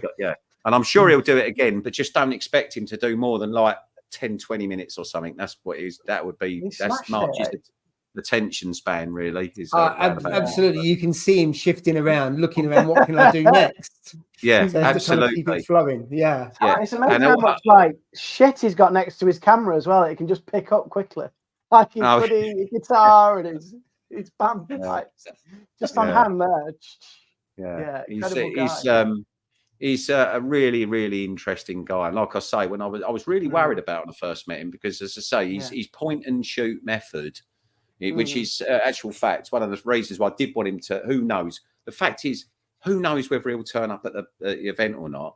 But one of the things that obviously that I first spoke about, he's actually got a family thing that he's got to do just before this event. But he is this direction, so you never know with him. He might divert and land. But one of the things with March, if you're ever that I learned from him, breaking out into YouTube, because he used to say to me, "Why don't you do it?" And I go, "Well, I don't know if I'm into the idea. It's not really me. I'm not really sure." He said, "You just do it. You just do it. Just do it." And that's him. And he very much does just grab the camera. He shoots. He cuts. He shoots. He cuts. He shoots. He cuts. That's what he's like. And then he'll just upload just like that. And it's like, I can't do that because I'm thinking, have I said this wrong? Have I done that wrong or whatever? So, the idea would be you have got Fan, of course, who's the consummate, excellent YouTuber. I mean, there's nothing more slick than one of Fan's videos, awesome. And then you've got March, who's like I'll call him the rock and roll reefing YouTuber, because you never know what you're going to get. And sometimes, even he'll say it, some of it's good and some of it's not, but he doesn't care. He just does it. And I think that level of confidence, if there's anyone out there doing their own YouTube channel or thinking of starting one up, that's what March did for me. He said, just do it. And that's sort of the encouragement and push that I need. And also another guy who's, I think, on tonight, a guy called Chris, 350 Chris. I don't know what icon he's on, but he's been on tonight. I've seen Chris, him. Just under Chris. Right. He said to me years ago, because he's big into the car scene and all of that, and he turned around and exactly that punk rock reefer. And he said to me about doing it and what have you. So, slowly I'm gaining a little bit more confidence and trying it, but I think anyone who wants to do it, just start with YouTube shorts and grow and do it from there. I don't really have the amount of time I would love to do it. I'm sure you don't, Jay, teaching and whatever. It's quite tricky. And Paul, you're busy, I know, all the time. So it's one of them things, I think, that you set off with all good intention to, create a channel, but actually, how YouTube works. If you want it to succeed, it's like anything. You've got to put in the time, haven't you, in order for it to work. But for me, we just had that seahorse video I did with a male giving birth. I think that's hit something like 4 million views, and I wasn't monetized. And I said to Fan, right. And I said to Than, I said, I'm not monetized. He'd have 4 million. But he said to me, you know what? It don't really matter, does it? And I went, no, not really. I mean, I might have been 2 or 3 grand or something. I don't know. Right. But the thing is that Than said the way the algorithm works, as soon as you go monetized, you tend to find out that things drop right back down anyway. So, it's not for me about making money. It's not for me, the YouTube, about any of that. But it's nowadays, I think it's, our new TV, isn't it? YouTube. I mean, I tend to use it. I was looking at I was doing some ribeye steaks today, and you use YouTube, didn't you, to gain anything from? Didn't you? I wonder how he does them, and you use it all the time. But instructions. I mean, even with reefing kit now, even if they did put instructions in the box with some of their reefing, I would probably not read them, but I will go onto YouTube and installation of. And that's where I think a lot of us get a lot of our place, from. I think it works really well. When I got the Clarity, I remember going through that video and quite a few bits of kit. Rather than the instructions, I look at the video, especially if you've got loads of bits to put together. for me. And it's not just that; it's everything, like you say. And I think also, if you want to start a channel, just point and click. Yeah, Point and yeah. click, I think because the editing takes the longest of anything. That's It takes the thing. far loads, doesn't it, Jay? The amount of hours you spend on editing compared to shooting, it's just miles apart. It really is. I mean, I've watched take a film, literally take a film, and I can't remember, it was something he was doing with him, and then he'll film something, and it literally it's done and it's uploaded. That's it. There's no, you know, and that's what I think you get from March, is that you can do YouTube and you can do it well. Just go for it. I think. Yeah. You know. I think so. And you just pick up things as you go along. You learn as you go along. And do it for fun. You put that video. Yeah, exactly. Don't do it because you're going to make £1 million. Don't do it because you want to be. Just do it just for fun, innit? You know, it's just a fun thing, innit? To be fair, Paul, if you want to make money out of it, you've got to have a serious number of subscribers. And I think in reefing, there's only like Coral 12G, I think, succeeded 1 million. And he went across, didn't he, from both freshwater and saltwater. I think when he went freshwater, he really took off. I mean, brilliant channel going for years. George, wasn't it? George in the early days done it from a kid. But there isn't that much money in it unless you can get something like a gamer and things like that. It's not easy. I've spoke to Devon before from Reef Dudes. We had a little trip in Florida with him, and I've said they all do make a little bit of money, but they can't give up their day jobs. Yes. So I know that March uses, the interesting thing with March is he uses the money that he does make to come to England and see us and do this. He literally reinvests it all the time back in anyway. He sees his YouTube account, his funds, to further his knowledge in his hobby, which is YouTubing and reefing, you know. And again, that's the other thing that perhaps didn't come across quite there. Although I said he's a fabulous businessman behind the scenes, he's actually really, really loves the hobby. But he loves the hobby at the level he loves it at. He doesn't profess to be the world's greatest expert on anything, you know, but he loves his zoanthids. He taught me some things that I never knew about zoanthids as well when I was with him. But that's how he sees YouTube. For him, it's just a vehicle to cover some of the flight costs. Yeah, that's fair enough. Right, I'm going to go for a few comments, and there was a couple of questions above that I'll go to as well. One about vermitid snails. So the first one, where we got up to, so both Pauls and Jay, are you at Aqua H? So I know me and Jay are at Aqua H. Paul, I don't think you're going, are you? No, I won't be going, unfortunately, no. Okay. See you there, Rama. We'll see you there. So I'd love to start a YouTube channel. Yeah, get the camera out and just shoot. Go for it. Absolutely. Yeah, just do it. Yeah, and let us know when you have, and I'll come over and subscribe to your channel, Jeepers. I know you've messaged me on Instagram before.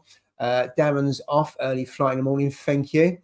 Just passed on the knowledge. Yeah, absolutely. So kind of saying, I keep saying that I said Paul should do a podcast. That would be, that would be good.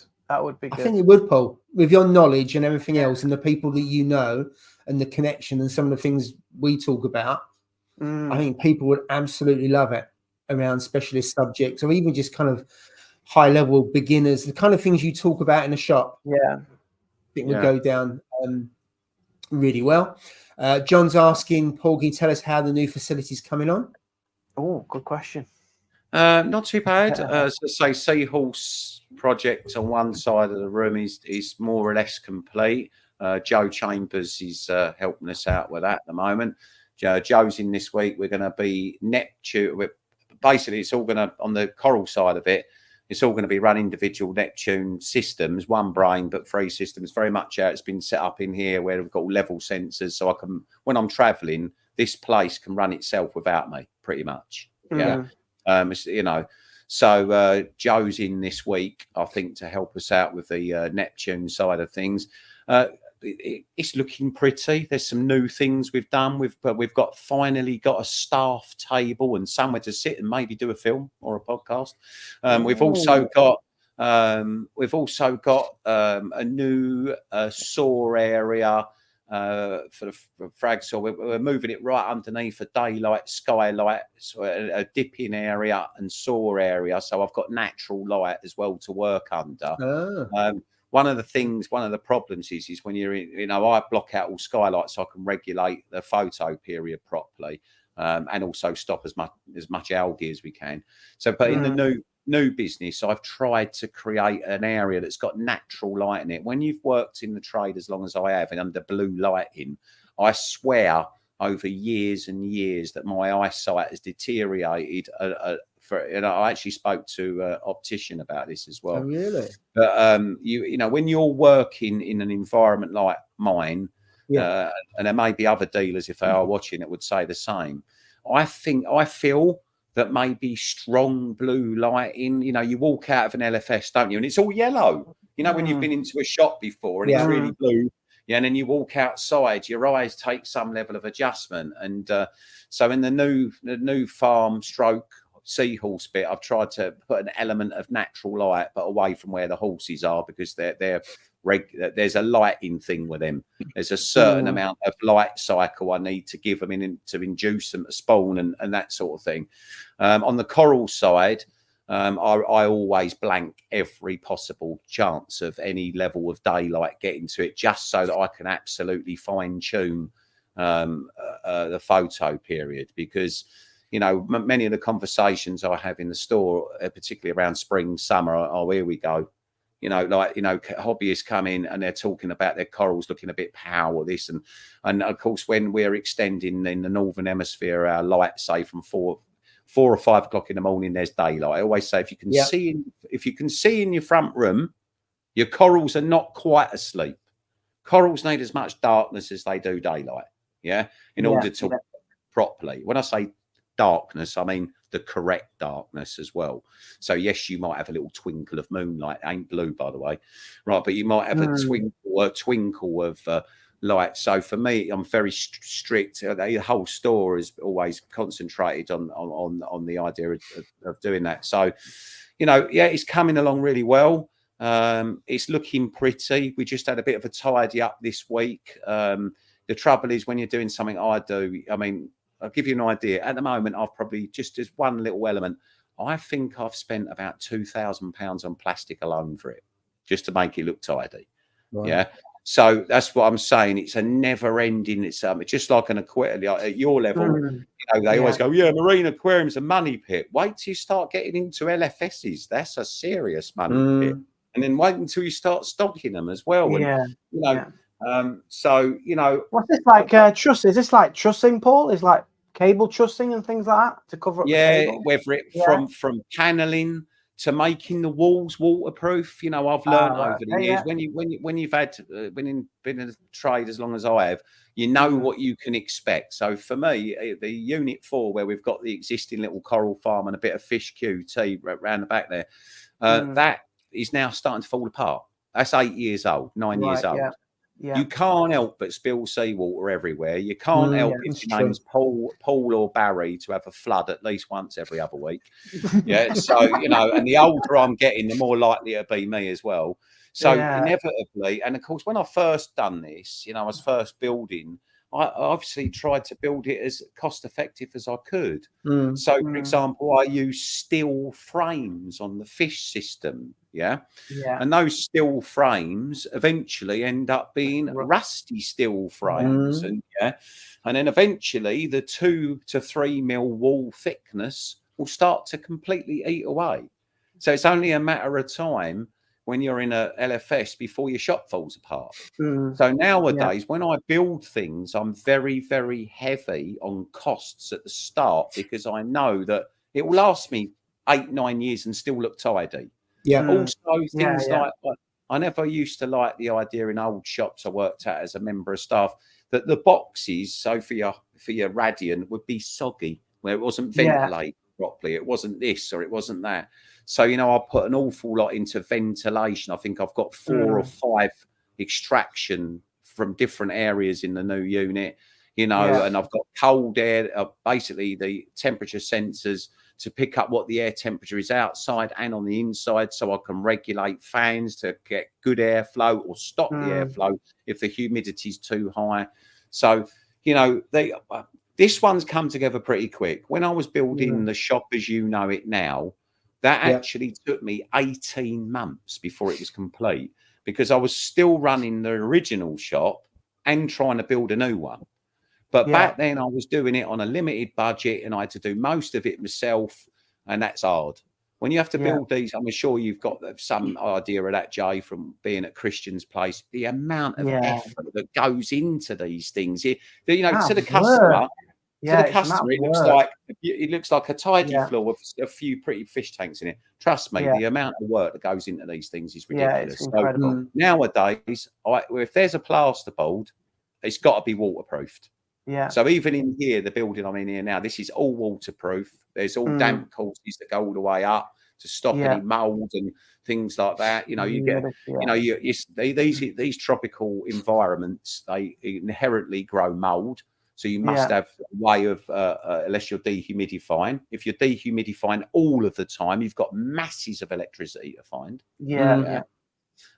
So you have to sort of know how to play it according to weather conditions. You'd be amazed at how important weather conditions are to the way an LFS works. So, for example, in summer, you're bricking it, you keep your doors shut, you like that, and you want a good ventilation, but you don't want to be bringing the hot air from outside.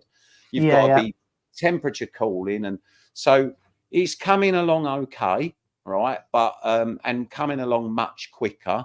I think I'll have a more or less finished. Say more or less finished. They're never finished, like Mark says. Nothing's ever finished. My shop's nothing's ever finished. But I'll be at a point where I would say, "Oh, I could show someone that," and in around about the next 4 weeks, 6 weeks, roughly. But as I said, it won't be stopped probably until until probably after Christmas. I'm going to say, we've got a concept. Unfortunately, it's going to finish at a time where the store gets really busy. Yeah. So I've got to put the focus on the store, as well. So we'll see. I'm always short of people. We're hopefully interviewing again this week, and hopefully I'll have a few. Yeah, I was going to ask you about the job search. I saw the job advert up, Paul. Because we talked about it, didn't we, Paul? We said it's the dream job as like a hobbyist. It's a dream job, but absolutely, you learn so much. Yeah, you learn so much doing that job. But it is exhausting. I always try and warn people who are hobbyists who think they do it because look, it ain't funny. People think it's like, it is a great job. It is amazing. You're going to learn. You're going to learn loads, and most people probably think, oh yeah, all you do all day long is play with fish and flog a few corals. No, there's a lot more to it than that. So as I said, you have to come into it with the idea it's an awful lot of work, and we try and pay well, but you could always pay more. But it's, as I said, you have to. It depends on your experience level, really, and how much of the weight you could take off of someone like to me as to what you get paid, right? But hopefully we're looking at another junior and another senior at the moment, so we'll see how that goes. Awesome. But I'm quite hopeful for an interview that we've got coming this week. So absolutely, thank you for that. Can I ask as well? When you went to Than's Coral Farm, is there anything there that kind of influenced you to do back in your own farm before you kind of set it all up? Because obviously his farm is it looked incredible on the video, and remarkably silent, as you talked about. I mean, yes, there is some. Well, no, actually, this was already being built while I was away. It was being built. Yeah. There's bits still carrying on. My builder's been in there all the time I was away and what have you. But one of the things that definitely has made me think. So for years and years and years, especially when you think about metal halide or you think about EHIM 1060 AC pumps, us old boy reefers, we live with noise. We didn't give a shit. We just wanted a reef tank. We wanted a slice of coral reef in our front room, and at any cost, whether that meant divorce or anything, in terms of noise, So we just had everything was noisy. So we just live with it, and I think maybe someone like me or Jez, for example, was naturally deaf to a certain tone. Because we're just so damn used to AC pumps or metal halides coming on in the morning or whatever. But, I have to say, if you said to me, was there anything at Fans? Yeah, I mean, I'm craving that quietness. So I have been asking Joe and my builder and other people, and we've been doing where we're using a lot of as much soundproofing as we can, right? However, I've also took recently, if you wanted to say, as much as I love DC pumps, I also hate them. Because, no one ever, there's so many different variables with DC pump. If it fails, is it the controller? Is it the PSU? Or is it the pump? Or is it this? No, if it's an AC pump, you've only got impeller failure and that's it. So on the new farm, I deliberately tried to make it so that any member of staff, no matter how complex I've built in the past, I used to do all sorts of stuff. The staff ain't got a clue where any of it is. It's only me. Now I'm building a farm for my staff, meaning that when I'm not there, if something fails, they need to be able to just change it without any fear or worry. And as I bring new people into the business, I don't want them to have the fear of, if I plug that out of that Neptune plug bar, does that mean that this is, so I am simplifying it, but the fan element, without a doubt, would be I'm still noisier than fans now, and it's about a tenth of the size. But fans is unbelievable in terms of quietness. It's and I will say this. I mean, I've been a lot of places, and there ain't if there's nowhere better. Is it the best? It's the best I've ever seen. It looks like a museum. It's like a museum for coral. It's a real working environment. Right, without a shadow of a doubt. It's not all just pretty and for the sake of it. It's a proper working environment. The boys are there. I see at least 4 members of staff, all very busy doing their own thing. Fans also very professional with the way he operates around the staff. And hopefully some of those questions will come from the audience at this reefing audience with, the idea being, some of these questions, perhaps, about the staff and things, because I think there was a comment the other day on the WhatsApp group about, it's all down to his staff. Well, no, Fan knows every single nut and bolt about his business. I've never seen Fan out of his suit, but that doesn't mean that he wears a suit all the time. People need to know that, the roots of Tidal Gardens is very much Fan's creation, as is AAC mine. But Fan like me, we need people. We can't do this without. It gets to the size, doesn't it? Where you just can't do it, Paul. The size of your business, whilst it's a small business, the people you need, you can do it. Would you? AAC wouldn't be what it is without the team that I've got. It's as simple as that. I can have all these mad ideas, but ultimately, it's a team effort. Connor, for example, handles administration and all the website stuff. Now, I've been involved with that when it started, and then I've got to push it on because I've got to move on and do something else, But Connor now pretty much does that. Angela's doing all the administration, helping out on the till, VAT, things, Then I've got Barry, who's front of house, if you like, making sure customers are happy. And, any LFS is a full team effort. There's no one star when it comes to a business, not of that. I should imagine it's true of any business, really. You can't sort of take all the glory because it is a full team effort. And Fan's got some really good people around him. I'll tell you, they are really good. There's 2 boys there, I forget their names, but they're so passionate about their job. And then you've got the lady. There's a lady that takes 1,000 photographs a week. That's all she does. You take pictures of corals, and then re-uploads them. Because if I was to put on my online store, say a coral that I took 4 weeks ago, there's a good chance that within that 4 weeks there might be some changes to that coral. So Fan insists upon refreshed photos, even if it's like the same coral. So that way that it's such a slick operation, and but that's what I would say, Jay. If you said to me the one thing would be, wow, the pump system and things, the noise, absolutely. It's just, and of course his studio. Oh my god, that looks amazing, doesn't it? When you see a wide shot of it. With the plants on the roof and the clouds. Well, when I turned, clouds. That's it. Yeah, when I turned up there, like Fan had got to a point on the upstairs. So there's a downstairs and there's an upstairs. And by the way, he's got a better bathroom than I have in the business. Yeah. He's got a beautiful kitchen and a bathroom for the staff. There's full facilities for them there and what have you. But the studio, I'm not a big YouTuber. Yes, Becca, that's right. I'm not you know, really into it, like perhaps like you guys are. But I mean, if you're into your YouTube, God, my God, I mean, there's he's got like 7 or 8 cameras that are all positioned, you know, and it's absolutely super silent in there, and it's phenomenal. Everything about it is phenomenal. He was a great host as well. He took us out for dinner local to him, and he took me to a proper American breakfast place run by an ex-military guy, and it was stunning, absolutely stunning. But yeah, it should be good, and hopefully, if you've got questions, that's one thing I'd hopefully get across tonight. I do need some questions. So Jeremy, Guy, and myself, we're going to be asking you all soon if someone can. There are questions you want to ask these people, whether it's relating to the coral spawning thing with Jamie Craggs and or diseases or this thing or that thing or whatever to do with corals and things. He's the guide to that. And then, of course, Than, you can find out a little bit more perhaps about your YouTube channel and maybe post some questions to him about that, you know.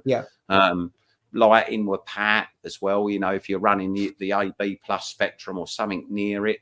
There's a very important paper that Pat worked on, something to do with DLI, which is daylight intensity, and the tests that they did on, for example, is it better to grow corals under a shorter lighting period but massive intensity, or do we try and mimic the equator with 12 hours light and 12 hours darkness? I won't say which one is what. I know the findings of that paper now, but hopefully Pat will bring some light on that. But certainly we're going to need some questions coming in soon for the event. So how do they do that, Paul? Do they go to like a WhatsApp or something? Is there a WhatsApp group? Well, how do they submit questions? Yeah, AAC, for example, you can always email us, or you can send it. You can send it via the sales at AAC online one, or you could go via WhatsApp to AAC, or just not being funny. Even if it comes to here and you filter it over, we'll find a way. Even if it comes through the online, even if it comes through the Facebook page messenger or something, we'll find a way. And then maybe I'll, you know, that's one thing I was going to say, right? There is no schedule. There is no structure. This is an experiment like Freaks was. You can't, it's not going to be, you know, Jonathan Ross, even though I said it's like Jonathan Ross, you know, the idea is that, you know, if this works, it works. And if it don't, it don't, you know, it's the same as I said about Coral Freaks. It's not, that's why we didn't put up the ticket prices. Should have been about 50, 60 quid each, but I know what, you know, but as I said, it's, you know, you have to try these things to find out if they're successful, and hopefully it will be, you know, and if nothing else, it gets you guys out the house again, an excuse to go out the house. You're going to stand and have a cup of tea and a chin wag and a take, and no doubt like March, Paul A. So we're so lucky this year because we've had Love to Reef in May. We've got Aqua H next week.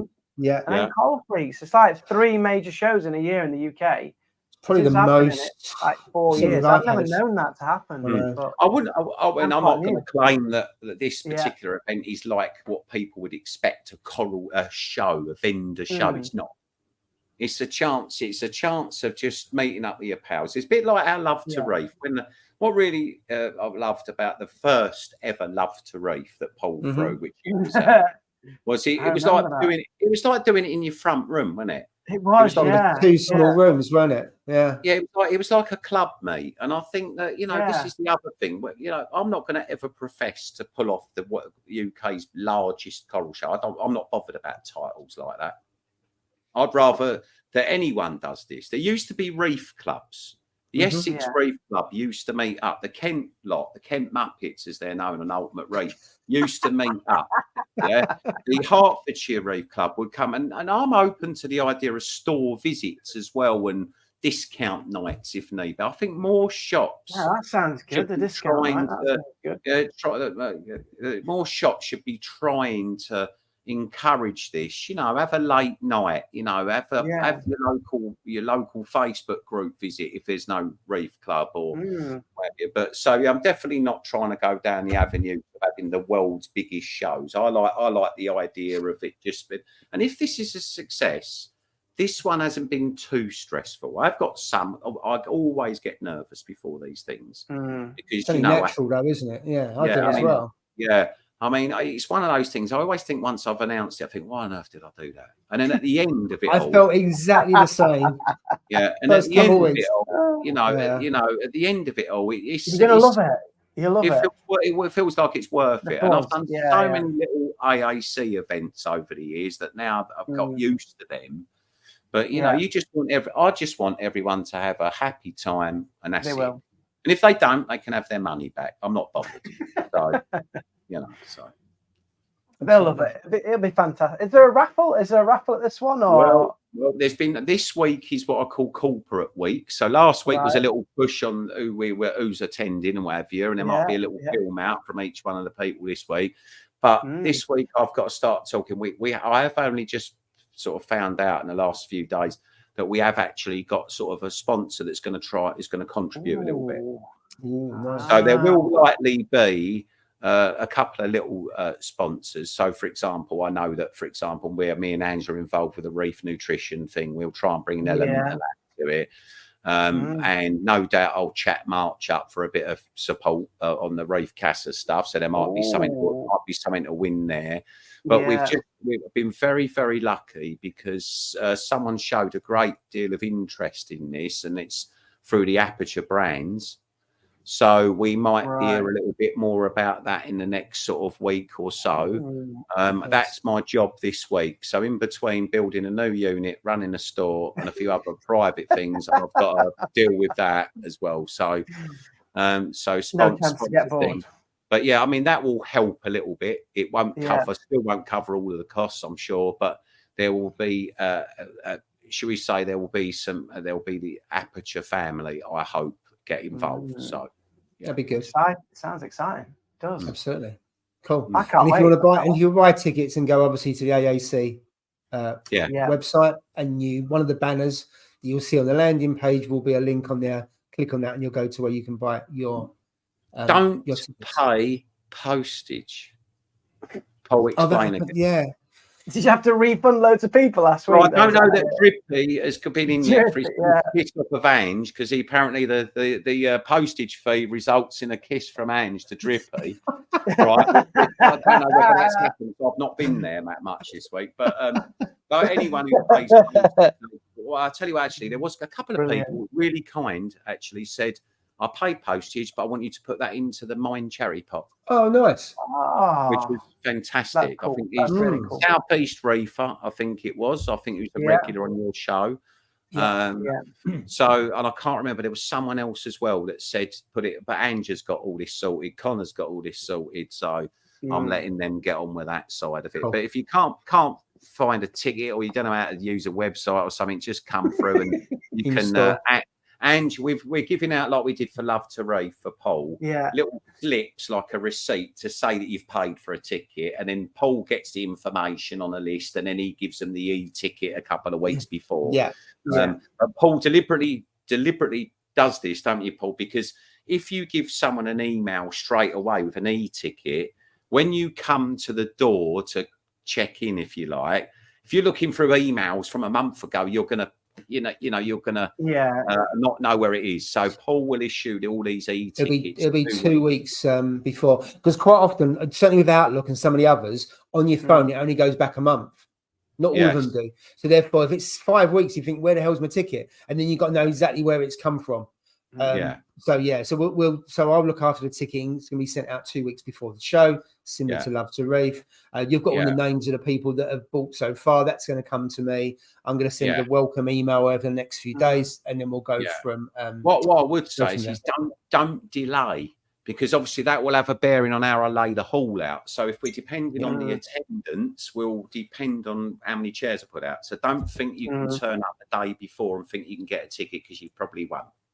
So because it's a bit like Love to Reef. I stopped selling. We were sold out anyway. But I had 20 people contact me on the Friday. I had 3 or 4 people that dropped out, and I couldn't do it because I was so busy that those tickets went not to waste, but I couldn't resell them. So last minute doesn't work because you're so busy, Paul. You just won't get to the No, I know. And also, I want to make sure that you're all catered for. So, for example, if you want some more info this week, Angela and I were with Claire, who runs the CAF down at Lattenbush Centre, talking about food. Originally, we were thinking, well, people might not want it, people do. But we thought that if you are coming to sort of like a sit-down chat show, which is what it is, it's not like talks. Someone was, again, on the WhatsApp group saying about, I want to know how the talks are structured. Well, it's no structure. It's a chat. It's a mess about. It's a laugh. But what we wanted to do was make sure that if you are coming, you're going to get to a point around about lunchtime where you're probably hungry. And if you all descend upon the CAF, 150 of you, Claire won't cope down in the CAF. Yeah. So I've got Claire. We're gonna, she's gonna make some decent sandwiches. We'll have gluten-free options as well as the vegetarian options as well. So we've looked at all of that side of it for people as well, because I'm nowadays my diet's changed considerably. So I'm sort of ending up down the gluten-free path myself at the moment. So we've tried to cater for everyone. There'll be tea and coffee. There'll be a tea and a coffee when you arrive, and there'll be some drinks around lunchtime and things. So within your ticket price, I'm buying your lunch. And to give you an idea, that was 700 quid. Wow. So you can imagine. I didn't know it came with lunch. That's quite good now. Well, I thought it was, as a Yorkshireman, it's a bit steep, but now I get lunch. That's pretty. That's pretty. But you thought Love to Reef was expensive. You pay a tenner, you think it's expensive. But I enjoyed it, but it's a bit of a rip-off. If it was up north, if it was in Yorkshire, it'd be a tenner. Yeah, but we're not in Yorkshire. We had to charge something. We have to charge something as a contribution, but it will not. But as I said, it will never cover itself. So I want people to know that. Come and enjoy it. Make the most of it, and hopefully, maybe someone will. As I said, which is what I said about Freaks. I said this the day I did Freaks. I announced Freaks as this is an experiment. Well, this is an experiment too. Yeah. If you like it, maybe give it a go. And what it is that I'm trying to show that not every show has to be a vendor show, Wagyu steak sandwiches. Well, no, I don't think there's Wagyu steak and caviar. I just see that come up. No. That's pushing the boat out there. Not on this occasion, Yeah, no, I don't think there'll be Wagyu steak, I'm afraid. Tickets are sold already. Yeah. Crisp sandwich, that would be more like it. Right. because we're way behind in the chat, so I'm just going to spend 5 minutes going through the chat if I can find where we was up to, because I just lost where we were. Where are we? Just bear with me for 2 seconds because I lost my train of thought. There we go.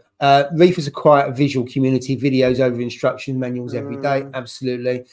Good platform to spread knowledge. Yeah, doubtful you'll get rich. And the pelagic swimmer's done a really good video the last 48 hours about coral spawning and his journey on that. Good. I think one of the first hobbyists to do it. Certainly the first one to do it on YouTube. So if you haven't subbed to that channel, go over and sub Rob. Really good channel. Puts out videos sometimes 2 or 3 times a week. So some really good ones on there. I really hope he can do it because he's doing it in a 170 as well, which is quite a small volume of water. Yeah, so, and then you got someone earning 7,000 a month on Instagram. Yeah, says the marine equipment costs are what turn people off.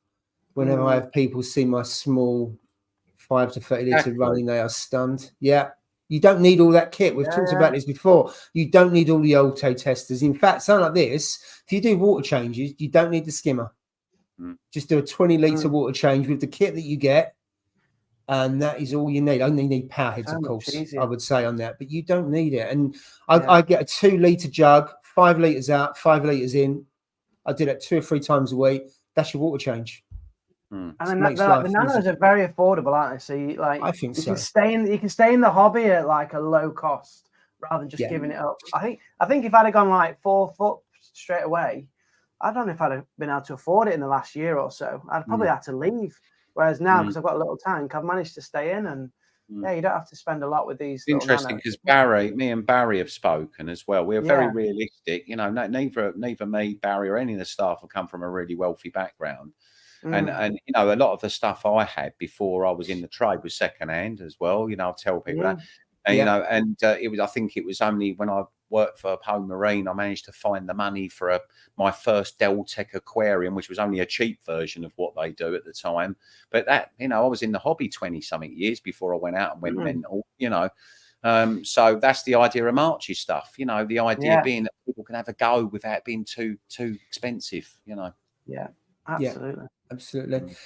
Focus on simplicity and starting with soft corals for sure. I mean, we talked before about that 425 Red Sea tank you've got that's just full of softies. And the fact they grow really quick, and the water box, not the water box, the Tunzi wave box. Power, well, it's not really a power head, is it? But that is absolutely superb. So, yeah. In fact, there isn't that many videos about. You get a lot of videos, don't you, about torches and Aquariums and SPM, but not many around softy tanks. I'm totally bored with all that. Look, I'd love to see one on MPS. Do something different. Do something different. Yeah. Find something else. There's a lot more species than bleeding a cropper up, as Jamie was saying earlier on today, or you know, torch corals. You know, there's a lot more corals out there. I mean, every coral grower I know, like Laura, for example, we have, and me as well, and I'm sure Christian does. Favetes, favia, pineapple, they're hardy, they're easy to grow, they're relatively pest free. Right there, you know, there's a whole family of corals which isn't really that popular. Yeah, and you know, that's just one stony I can think of, but every tank to me at the minute is starting to look the same. Look for a different tank, you know, like that. Be different, you know. I like the idea of having 3-foot tank, quite a deep sand bed with mangroves in it, bit of macroalgae, deep sand at one end, shallow at the other end, power head at one, and try and do just all. I don't know where mangroves come from, but then what fish do you have from that? What corals you have from that? Just keep it really simple. Not even with a skim, and just water change it every week. Even things like, you know, crab, fiddler crabs, that banking fiddler crabs thing. Or have you ever seen a garden eels tank? We talked about that before. That's such a cool species. That's what I mean. Or you know, or do a species biotype. I once did a Caribbean biotype that just specialised in photosynthetic gorgonians, and that had a tons of wave box in it. That's how I started with. You know, species biotypes in the tropical freshwater game. We get Amazonian tanks, we get African cichlid tanks, we get, you know, and then when they get the community tank, basically all of us lot have predominantly just got community tanks. Why not specialise, you know, and find something different? They're the tanks that, for me, float my boat, you know. Absolutely.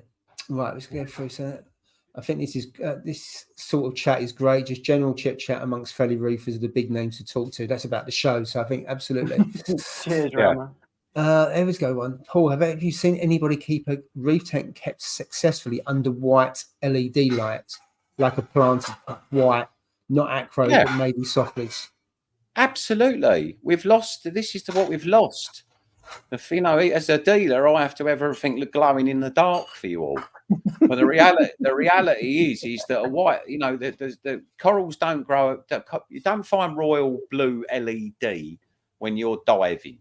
You might see the sort of Windex blue LED when you're diving, but you never really see a deep royal blue type light. It's fake.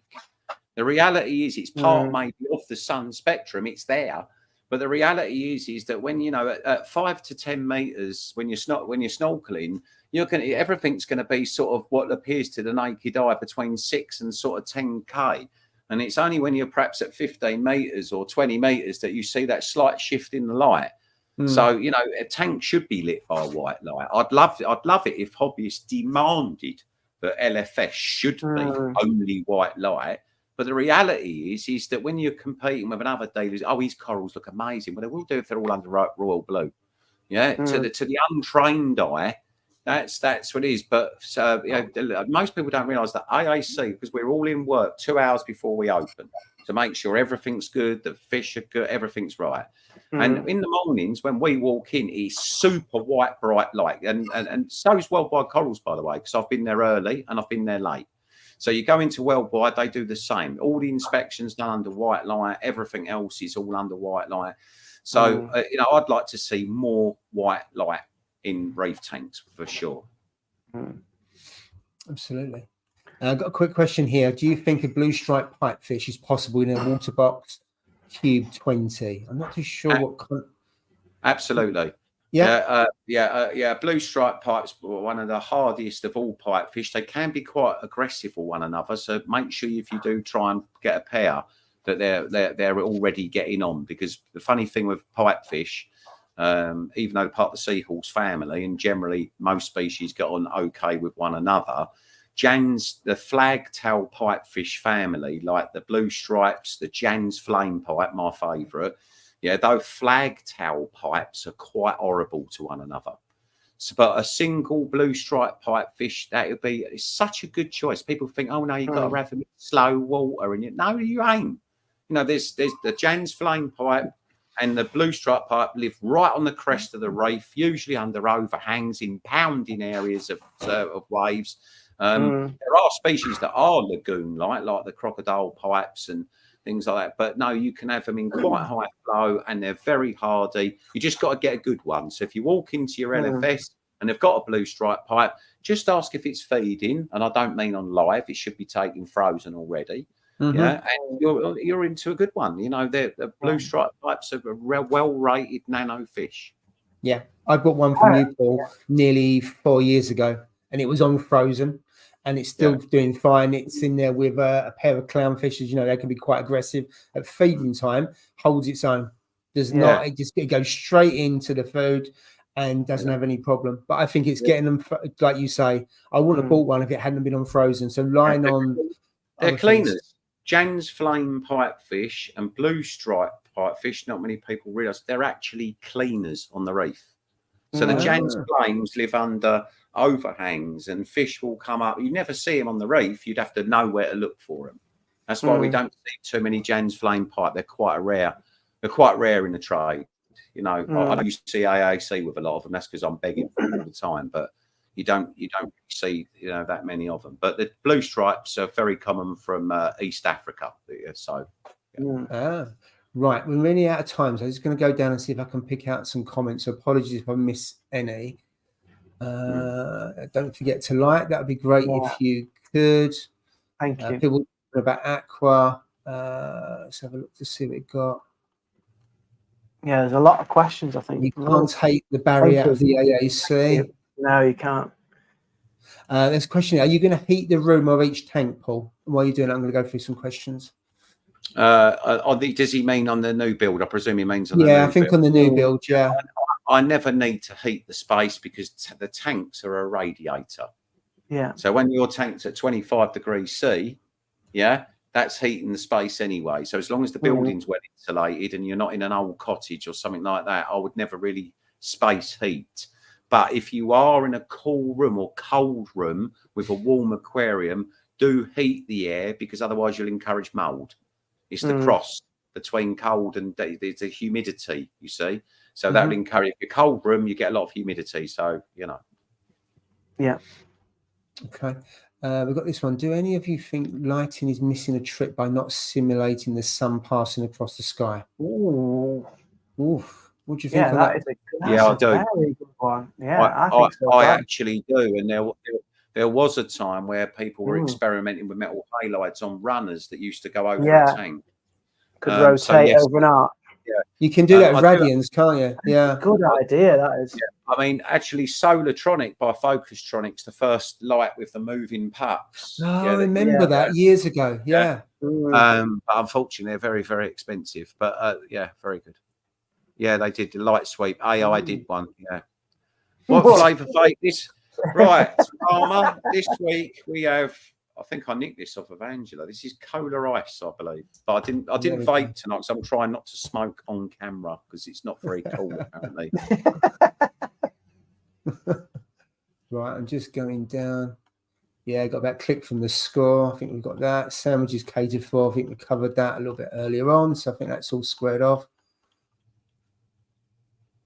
There you go. I think everything other than Apex is second-hand on the system. You get some really good bargains. At the moment, you can buy stuff. I mean, tanks are so cheap, second-hand ones. I know you have to be careful around the silicon and how it's been looked after and stuff like that, but you can get decent 3-foot tanks for about 300-400 quid. Yeah. It's just mad. I love the idea of having those crabs march out in a tank where you had a bit of the scape poking out the water surface, so the crabs had land space as well as usual water. That's pretty cool. That is cool. Many aquaculture places grow them outside, which is typically 6.5 K white. So yes. What's that? Paul looks like Uncle J.R. Soprano. I don't know who that is. I wish I knew who that is. I'll look it up. I'm sure it's funny. Our sea is actually clean, just silt under the med, which is dirty. I tell you what, I don't know if you've seen it. There's some really good YouTubers and Instagram of people down in Cornwall, and when they go scuba diving, the waters in Cornwall are just superb. When you look at all of the what's it called? You've got anemones there, and you've got rats, and you've got we've seen it too without starfish. Have you? Yeah, I've dived at Portland Bill when I was diving. Portland Bill I've done at Swanage, and I've also snorkeled around the Cornish coastline around Cracklington Haven, which is near Boscastle. And honestly, people don't believe it. Our UK, especially the southwest and up to Wales, around that way, Cardigan Bay and all around, and Croyd Bay and all that. Honest, people don't realise we have got fabulous marine life. We are so lucky in you. Yeah. But no one, like you say, no one does that sort of tank. Imagine how cool that would be as well. I did. I did one. You? A saltwater UK. Ange will tell you it was the worst one I ever did, because I went to Cornwall and I collected some shannies and some blennies, some rocks with macroalgae, and I built this beautiful tank. But this was when we lived in the flat when we were young, and I put it in the bedroom. I bought a load of periwinkles. But what happens with periwinkles is when they get warm, because they're like the turbo snails or your trocker snails, right? So I put them in it, and then what happened is that when it got really warm, which it does, that's the problem with a British marine tank, really needs chilling. Right, all the periwinkles. We came home from work one day, and they were all stuck over the ceiling and all over the wall in our bedroom. I thought it was low tide. Oh my god! Oh dear. That must look cool. I'd love to see a picture of that. Obviously, that was it was brilliant. It was. I loved it. I loved it. Sounds good. But it is. Our coasts are superb. Yeah, it's beautiful. It's Fish Locker, isn't it? Fish Locker. He's down in Cornwall, but his channel is ace on. There's also on Instagram. There's some people from down there that go diving and snorkeling, and the coastline is just superb. It really is. The question there: will two chalice coals sting each other? There's a good chance they will. Paul, you know about. I mean, obviously, you have different types of chalice, but I probably I would keep all chalices I've got. I get them to keep their distance, because if one's really strong, their tentacles will come out and absolutely destroy. I've got one wiping out everything at the moment. It's just overrun. It's all glued itself to the bottom of the DD reef. I've had that. Creeping up the sides, and now it's starting to eat all his mates. Yeah, absolutely. Right, we've got one question here. Would you buy the Red Sea Reefer for 25, knowing about seals breaking? I wouldn't hesitate in buying a Red Sea, and I did.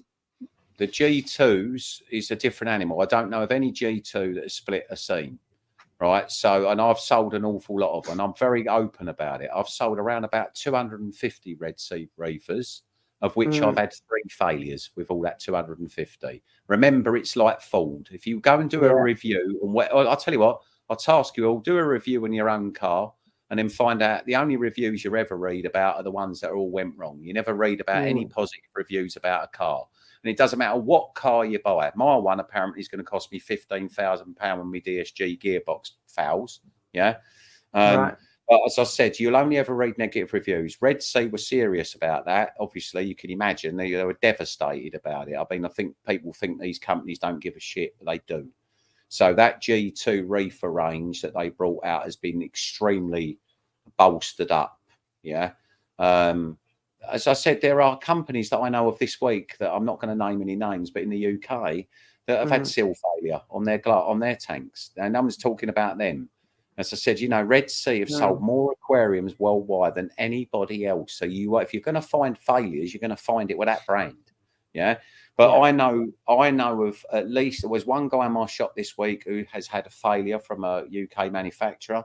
And I know another person that's had a UK failed tank. I've done one once, 450 litre tank. It didn't leak, fortunately, but it leaked within itself under a double base. Unfortunately, things go wrong. You know, that's the long and short of it. Things go wrong, but I'm pretty confident that all the new reefers are very well put together, and that's why we have them on show, so people can come and see it for themselves. You know, have a look, see what you think. You know. Cool. Right. Yeah. I think we're out of time. We're over by 10 minutes. Thank you, gents. Thank you, Paul, for sparing. You hadn't on here for 2 years, and now you've been on here twice in 2 weeks. So thank you very much. I appreciate it.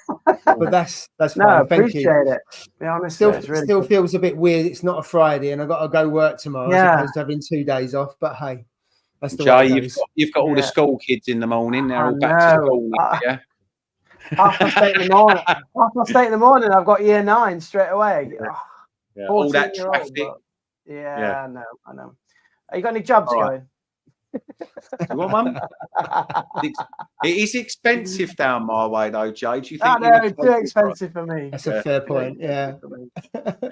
Great to chat to you again, Paul, as always. And you. Yeah, Jay. thank you. Thank you, Paul. Thank you very much for having me on again. Our pleasure. Our pleasure. And everyone, thank you for joining. Thanks for the chat. Been absolutely brilliant. Thank you to March as well. Obviously, he went off a little while ago, but a great character, and we'll try and get him back on at some point in the future and try and time down if that's possible to a date and a time. But for now, everyone, guys, thank you very much for joining, and we'll see you all again soon. Yeah, have a good Bye for now.